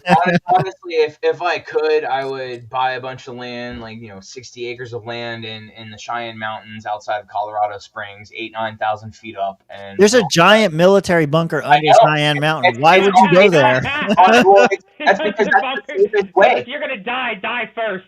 Well, I mean, honestly, the whole Stargate actually is based out of Cheyenne Mountain, which I think is fascinating, because it's also the fact that the CIA is heavily involved in making movies and shows and stuff like that, and so they like to throw nuggets of truth in here and there. I saw the documentary. Yeah, one of the best places so I watch Ben Davidson, Suspicious Observers, as one of the main sources of information about this upcoming event that's coming. And he says that in that area is probably one of the best spots to survive because of where it is, how high up it is. So even if the Pacific or Atlantic water flow into middle America, you're at least high enough up that you'll be fine. And the fact that this military compound built into the mountain is there based off of going into space and aliens and all this stuff. I just find fascinating that that happens to be a strategic place to survive this upcoming event. And so that's why I would pick that. I don't care that they're there, but I want to survive. What comes after it, then that's the difference. I actually don't think I'm going to survive whatever's coming. I think I'm going to die during the middle of it, but it's going to be a fucking show. Yeah. That's for sure. Well, I guess we'll kind of like wrap it up with this. I guess like there's a whole lot going on right now. The budget stuff, I see you like ripping on those guys a lot, and the vote harder people, all that kind of stuff. But what do you think is like coming next? Like, what do you expect to see throughout the Trump term? You think it's all over before 2028? I don't think so. I think we got a couple more cycles. But what do you think? What's coming next? If they're keeping to the timeline of even if we're halfway to you owning nothing and being happy, that is such a huge difference from now to then, which is why I believe a 10 to 20% pandemic is coming, because COVID was a live fire exercise, and what's to come after that is a lot worse. So I do believe that is coming, and the fact that you have RFK Jr. and Trump, and they will go, look, we've tested this. We know for a fact that this vaccine is safe and effective. It will give it the authority. Yeah. And so a lot of people who were against it, who would fight, go, well, you know what? Since I think they're my savior, I trust them. And now you're going to get that to push forward, and it just makes things a lot worse. And again, it's only one piece. It's only one building during 9/11. It's not all of them. There's a lot more to it. It's a crapshoot. I mean, you have, again, Project Blue Beam, where they're going to fake an alien attack somehow. And so where is that going to happen? When does that fall into line? I don't think we're quite there yet. I'm all for zombies. Let's do that shit. Yeah. Like, I want like, Walking Dead zombies, the slow ones. I don't want sprinters like World War Z or, the Dawn of the Dead, where they were just full out sprinting. I don't want I want slow ass walkers, because then I'm like, yeah, let's do that. I'm torn on this, because I prefer the zombies for survival, right? I feel like I can fight a zombie apocalypse better than I can fight an alien invasion. However, aliens would be so much cooler.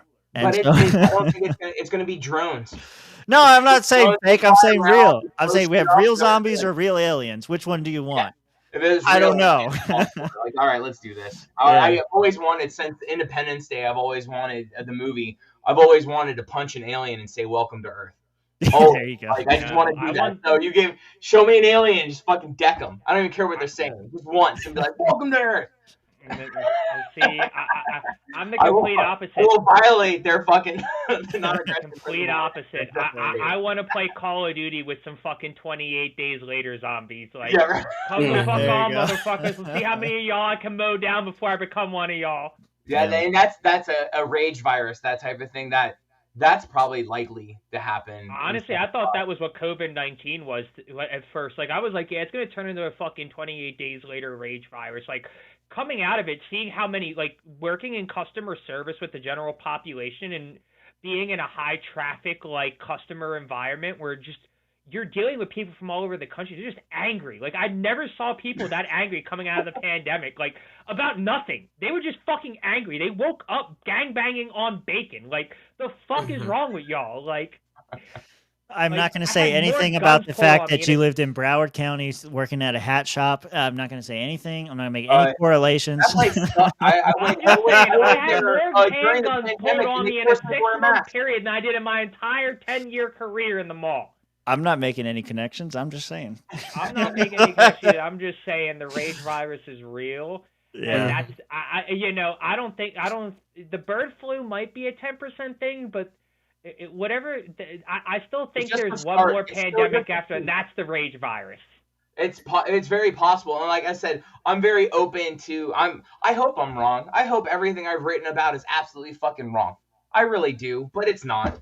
Like, and that's it's just one of those things. Like, it's just the way it is, and dealing with the viruses and dealing with bird flu, there's ways to handle it. If I die, I die, whatever. We can't change what's going to happen, but you can prepare and try to mitigate any of the risks that are coming. Yeah. But I do believe there's a lot more planned stuff that we don't know about, stuff that they haven't leaked. But it's like the people in charge, the ones really pulling those puppet strings, they get off telling everyone what they're going to do, and still being able to do it because they're like, oh, look, we told you what we're going to do, so you consented. Yeah. You didn't stop us, so therefore you've consented, even though it was engineered consent or just straight force. They don't care. So many different places I want to go. That's why. That. That's why you need to go to Infowars.com right Right. now. See? Yeah. Hey, you guys know me now. I Two American patriots. We're to make us proud gay. God damn it. You're killing my I got the documents. reporters over here. You should apply, actually, like for real. You should.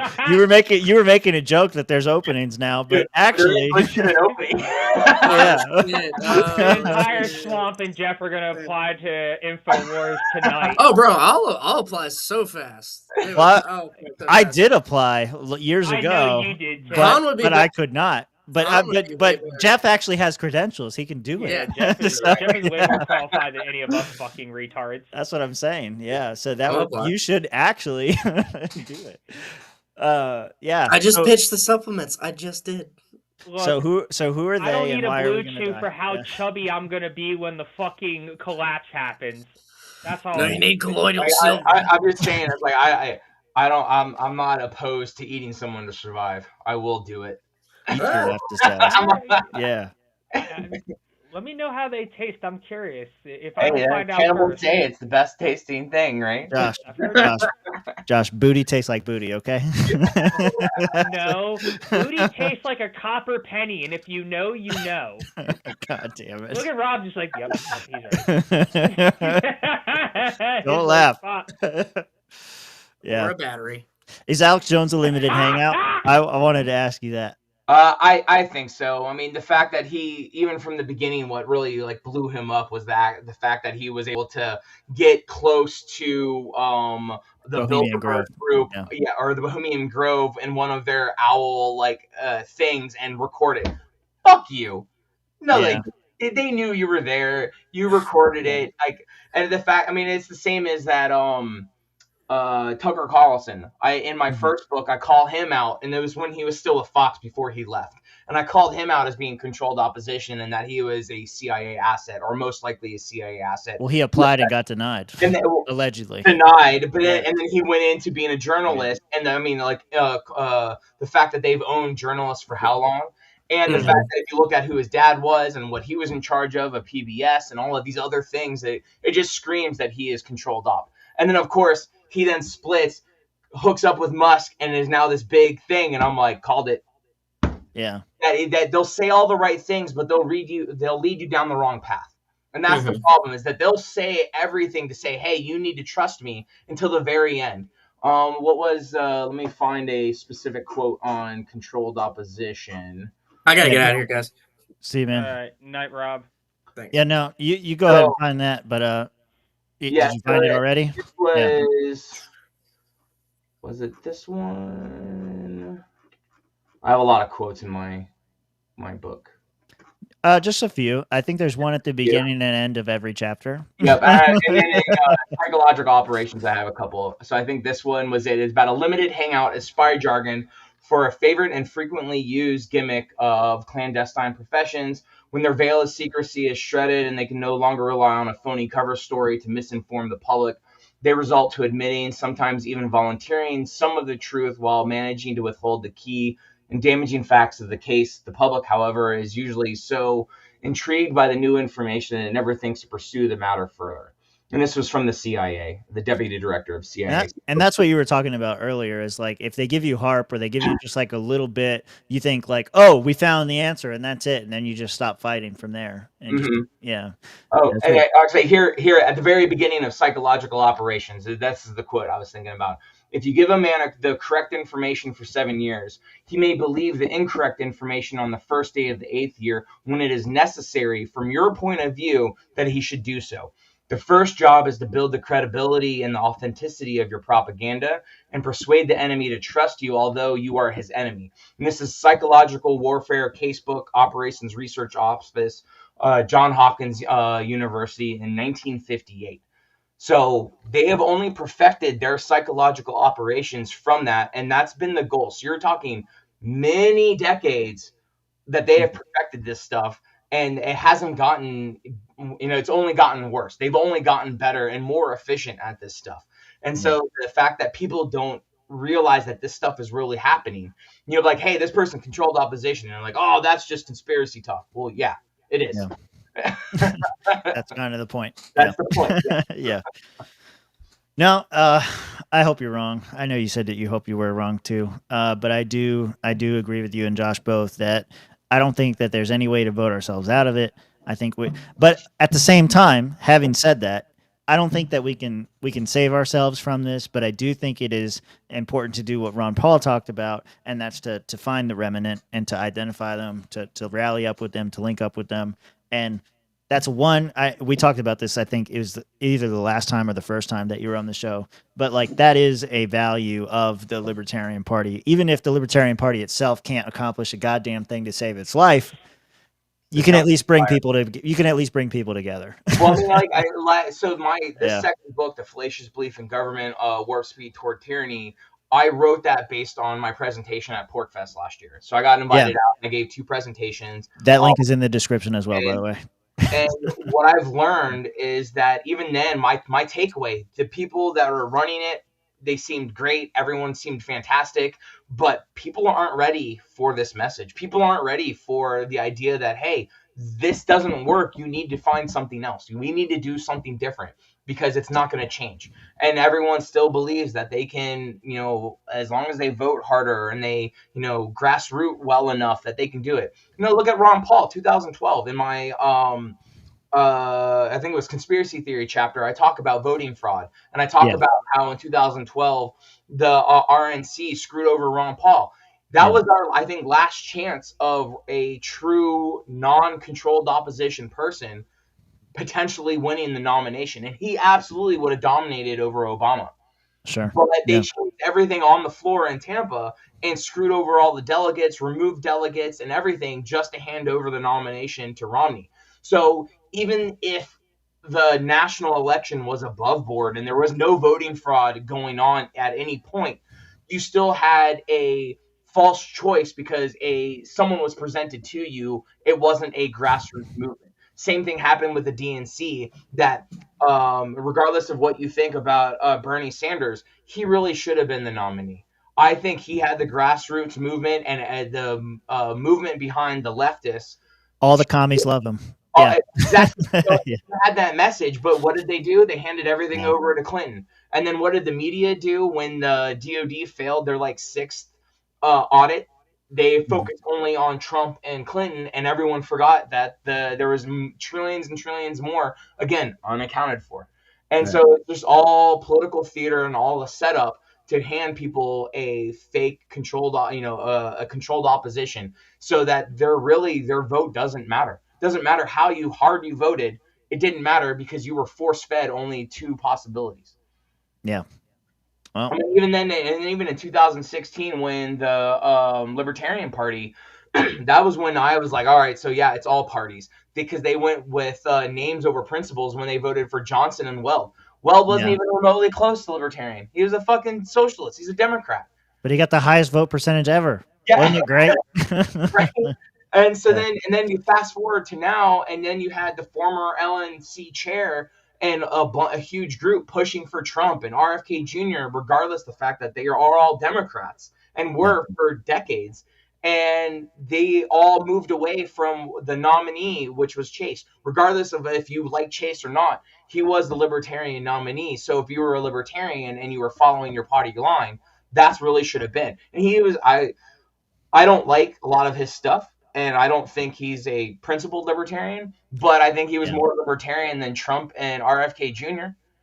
Yeah, and there was a lot of people in that leadership started pushing for Trump and even tried to get Chase off the ballot. Just shows how controlled opposition really does. And then it was whatever her name is, the fact that how much money she actually personally got promoting RFK Jr. and Trump, and now she's saying she's getting some new position with the Trump administration or something. I don't know, but it just don't totally blow it up, okay? She's coming out with a book too, and I'm going to interview her as well. Well, she was coming out with a game too. or A something like. game? She's got a game too? Yeah, it was Yeah, something she was I heard. talking I about saw a making post a pop up. game, and I don't even follow her, but yeah, her posts keep popping up for me. So it's some Yeah. fell into that algorithm. Yeah. I didn't know there was a game. I know there's a book. Yeah, I did see that too. But there was I remember seeing her comment about that she had some game and that she was fighting some distribution, said that they weren't going to do her game anymore, and she found someone else. And I don't know. I don't really care. I'm not buying Yeah, it. yeah. Now, I was gonna. It's funny you said that about Chase not being a principled libertarian, because I was gonna point that out earlier. Is even the Libertarian Party's chosen candidate, Chase Oliver, met him for like the third time in Georgia last weekend, and one of the first things he says is, "I'm a minarchist," and again, I just think of every once in a while, I just think of Jeff, and I'm like, "You're in the cycle. Get out." I mean, and granted, like, Yeah. yes, being a full blown leftist or that fully supports democracy, which is just a wolf in sheep's clothing, and being a minarchy is better because it Right. is less government. However, once that person's gone, who takes over, and it just gets worse, worse, and worse, and it moves on. So it doesn't matter. Like Right. it's again, you're still supporting slavery, but you're only supporting like 1% slavery versus 100%. Which I've actually run into people who supported 100% taxation, depending on what the government gave back, and I'm like, how is that not slavery? And they're like, we're done with this conversation, and I was like, all right. Yes, we are. But that's where we're at right now. Is like There's people like that. Yeah. you can't. But that everybody is that to a certain degree. It seems like outside of libertarians, everyone is okay with some percentage of slavery. They're And okay that with it becomes it. purely subjective, which then allows why it always leads back to tyranny. That yeah, you might be principled in some spots, but you're not. You have fallacies because you allow it for some things, but not for the others. And Yeah. they conflict, but just because it makes you feel better, and you Yeah. have a subjective opinion on it, so then it's fine. But again, that the second that person, like the Plato, Aristotle, they always said that the best forms of government were ones who were ruled by philosopher kings, people who were taught how ethics and morality are important and how they should abide by that and treat their subjects like that. And granted, yes, but once they die and their kids take over, or whoever is next in line, they might not be philosophers. And Yeah. then it just leads back to tyranny, and that's why it's a cycle. It is not a static thing, and people just don't think about it. Okay. On that note, though, doesn't it also make sense? Like, even if we were to break the cycle, it would only be a temporary break because eventually we would go back to status. And that is a very real risk. You have to then how do you I don't manage think it's that? a risk. I think it's inevitability. No, it is, but I mean it's a Um, risk that is a high likely to occur. It's right. still Yeah. just based on risk management on that regard. So you still have to set up a society based around natural rights, but then you still have to maintain that. You can't allow people to violate rights. So like the idea of qualified immunity, where like, hey, this person violated the right because I was able to convince voters to do it.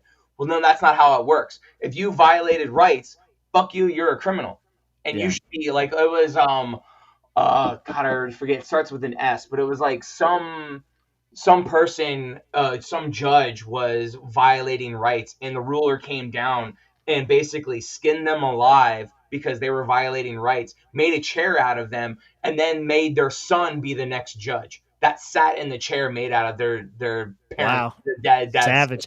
savage. I'm like, yes, that I'm all about. Because like that tar and feathering, no, Yeah. beheading. Just get rid of tyrants, get rid of people that are violating rights, that are committing crimes. I am all about that. If you commit violence and you commit or create victims, that you should see real restitutions, and some of that is you forfeit your right to life, and we just Yeah. be done with it. But you have to have an informed populace. You can't have this indoctrination to keep people placid, where they are literacy slaves who have blind obedience towards authority. And that's what we get right now with our education system, is that people are molded into literacy slaves. Yeah, you might be smart enough to do a job, but you still have this blind obedience towards authority. You can't think beyond the boot polish Yeah. that Well, you like the taste of.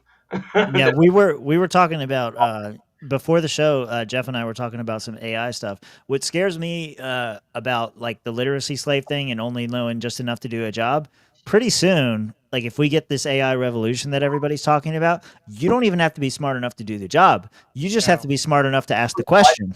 And, And that's it. yeah, and Put then the prompt in. doing whatever is spitted towards you, or, Yeah. or the response back, you're like, oh yeah, that's absolutely correct. But is I, it? No, it's not. No, And most times it's not. I've had this. I've done this experiment multiple times, and Brandy's come in and she's been like, "What are you doing?" And I'm like, "I'm arguing with AI because I'll ask it questions, and like AI, especially like Chat GPT, is programmed to tell you what you want to hear. all of them I'm are. convinced. That's why it's artificial. It's not real intelligence.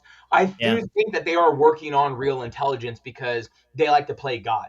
sure. And I Yeah, do believe that that is going on. So, but if it's real intelligence, it can learn critical thinking. It can learn all of this stuff.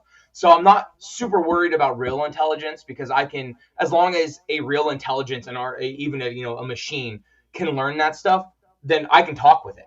However, artificial intelligence, ChatGPT, Gronk, whatever, they're all programmed to respond certain ways and not to provide real information on some subjects. well, they're programmed. I feel like just in my experience in using them, is they're programmed to tell you what you want to hear, and Absolutely. and you can go in there and like, I'll just a clear example is I was doing some research on Trayvon Martin and that whole story, and I wanted to make like this big deep dive documentary into it, and I got like super detailed into like his suspension records in high school Yeah. and we're like going through it, and when you first start it's telling you with assertion this happened, then this happened, then this happened, and you say, okay, show me the source on it. Well, Uh, it's difficult to find the source, but it's over here. It's like, well, wait a minute. You can't say these things with assertion if you don't have sources. So go ahead. I found this. Confer with that, and then it like eventually it has to admit, oh yeah, I just kind of made that up. I was wrong. Thank you for correcting me. Is like the general I prompt you get back.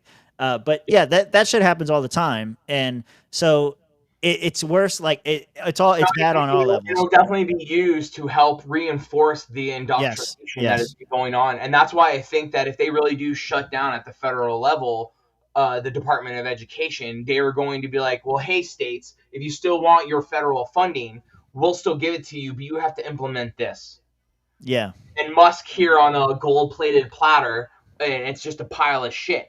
Yeah. And they're like, here's this AI tool that's going to teach all of your kids. You don't even need teachers anymore. That's one way Right. to reduce it. Get rid of your teachers. Just have them play, hit this.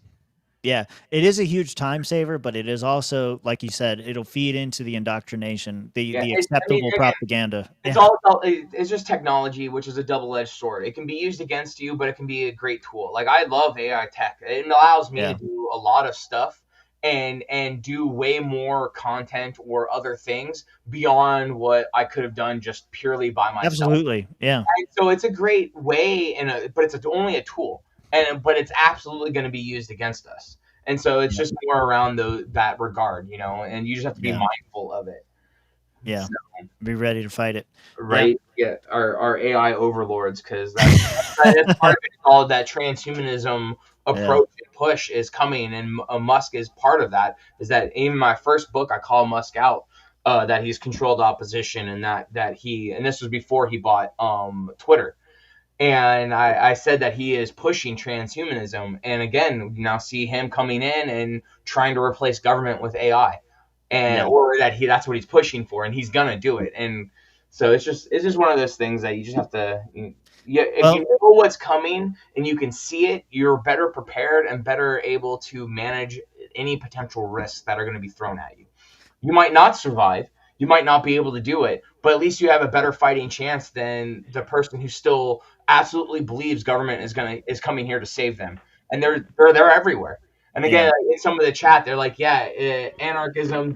This what I believe where we need to be requires an informed and enlightened society." yes, Absolutely, yes, and it's not possible right now, which is why I believe it requires a collapse, a full, real collapse. Yep. Then you can actually evolve and teach people these type of things. But it's trying to get people to understand that the fallacious belief in government is a real thing, and that the idea of government, we can't go.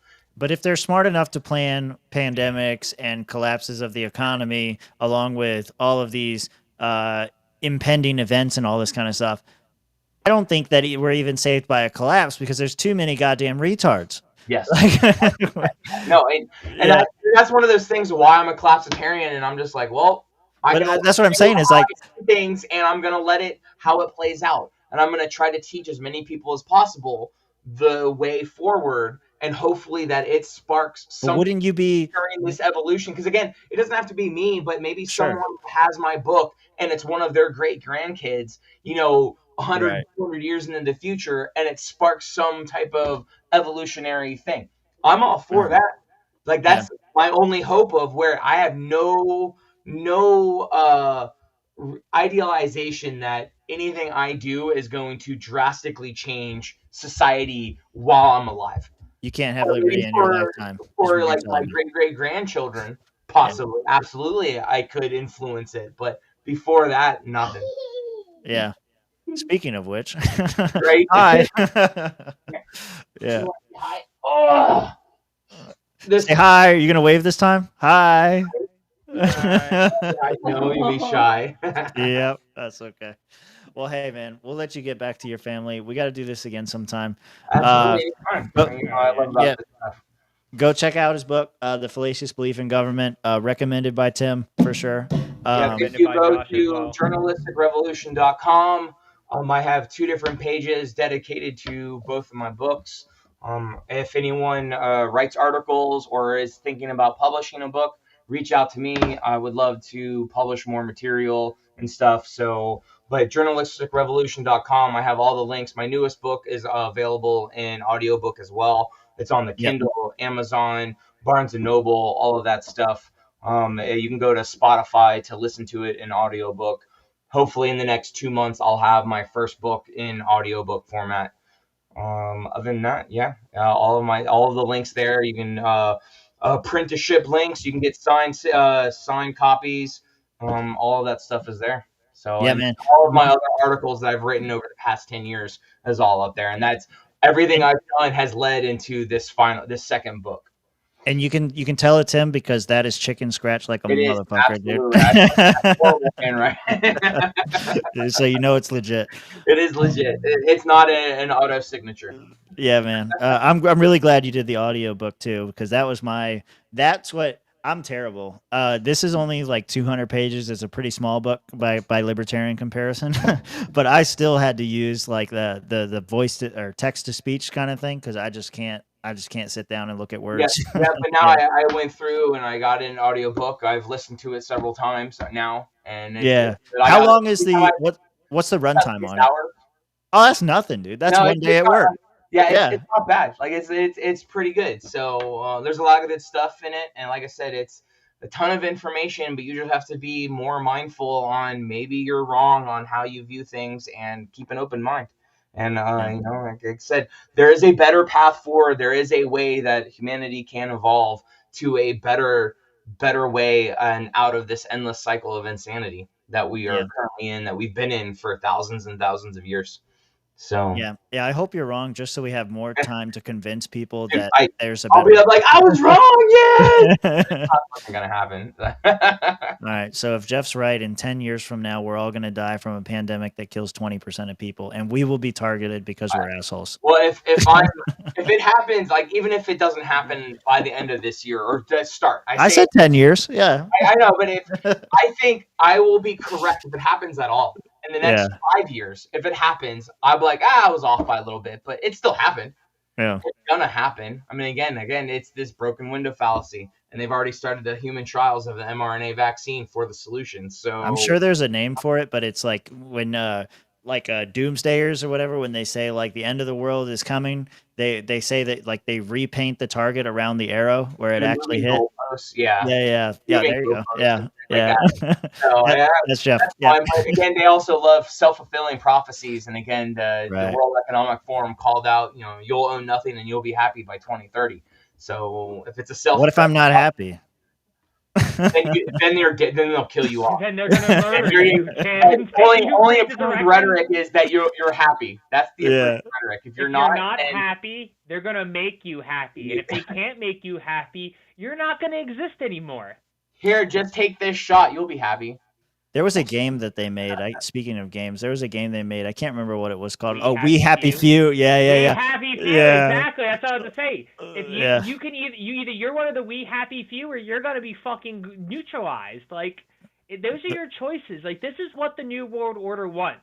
Either you're happy with what's coming or you're dead. Like realistically, those are your choices. It's not like I'm not trying to be facetious. I'm not trying to over dramatize the situation.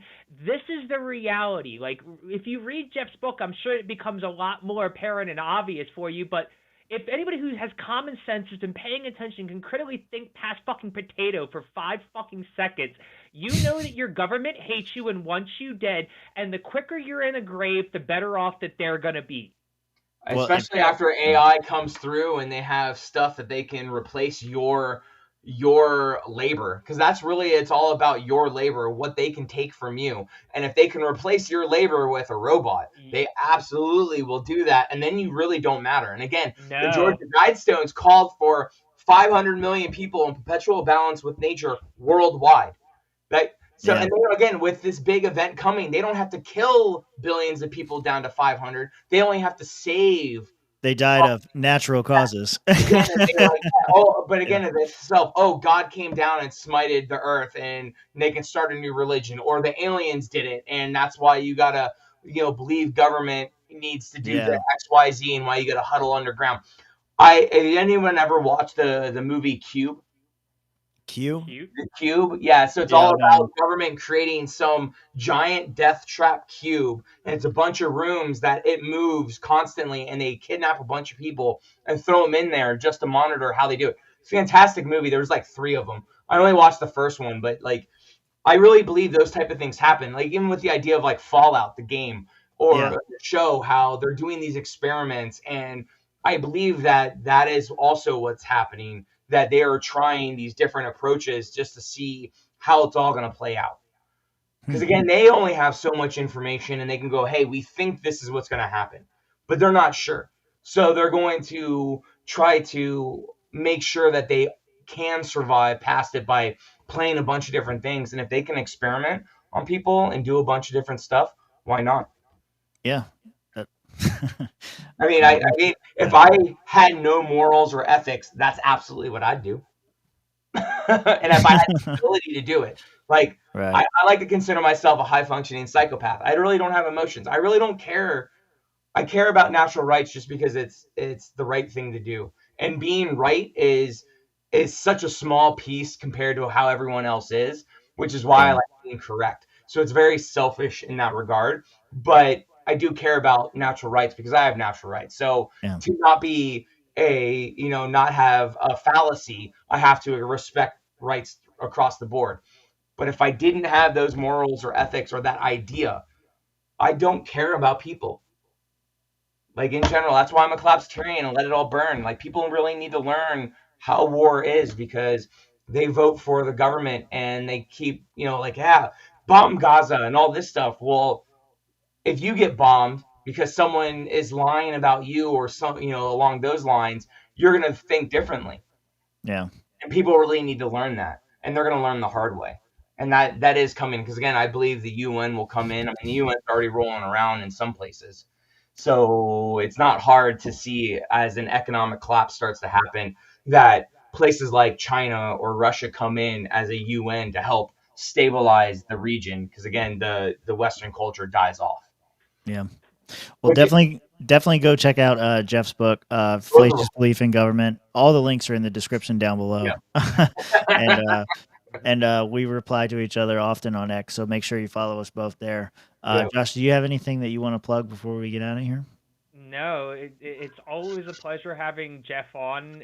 I look forward to future episodes with Jeff. I love when we have collapsitarians on. These are my people.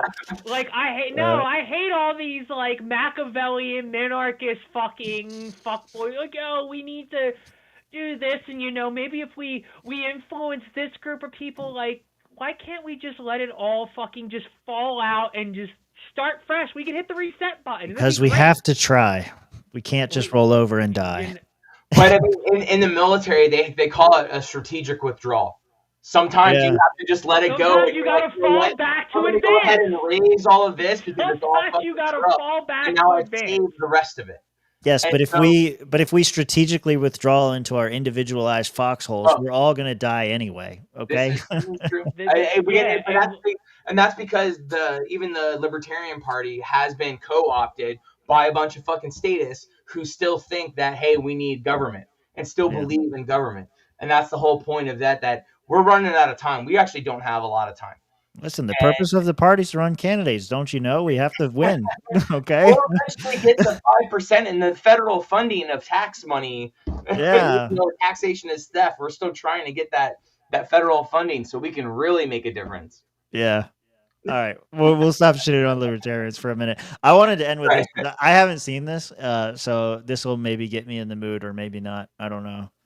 You'll tell me if this is the right one or not. Some porn. It's not porn. Yeah, man. I wish it was.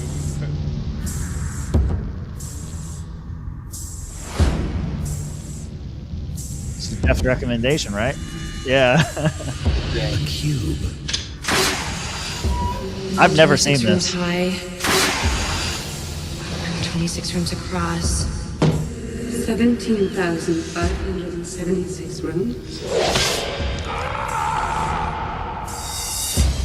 Does anybody remember how they got here? Why would they throw innocent people in here? Are we being punished? There's a way in here, so there's gotta be a way out. Do you think they'd go to all the trouble to build this thing if we could just walk out? Take a good long look around.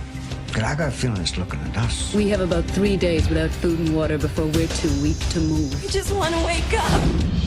Look, no room down there, and something almost cut my head off. Motion detectors integrated into the walls. That's a spot. You're not getting out of here. Yes, we are! There is no way out of here! We need to get around the traps. They're identified by prime numbers. Figure it out. I can't! I'm not dying in a rat maze! No more talking. No more guessing. You gotta save yourselves from yourselves. What the hell's going on? We haven't been moving in circles, the rooms have. We are the key. The cube is us. Shit looks like. I mean, it's from the 90s. That's why. Yeah. But I mean, Yeah. it's actually good. Like I enjoyed the movie of it because again, not every room is just pure death. It's more about just monitoring a bunch of people who have different skill sets and how they can make it through this moving maze of death. No, it's like one of those movies that's so bad it's good. Yeah. I kind of want to watch it now. No, I've always recommended that people watch it because again, it comes back to if you had the money, there's some sick individuals who are absolutely build that and then kidnap people and throw them in there just to see what happens. I mean, MK Ultra, like all of they absolutely would do this. And the fact that the CIA has been involved with the music or all the different industries for so long, it just shows I'm like, I could easily, if someone came out and said, hey, we actually have evidence that this was actually made in the 80s and 90s, I'd be like, oh, that makes sense. It's called predictive programming. Yeah. Is the word. Yeah. All right, guys. We're going to go play some poker, hang out. Everybody, good night. Go check out all of Jeff's stuff, all in the description down below.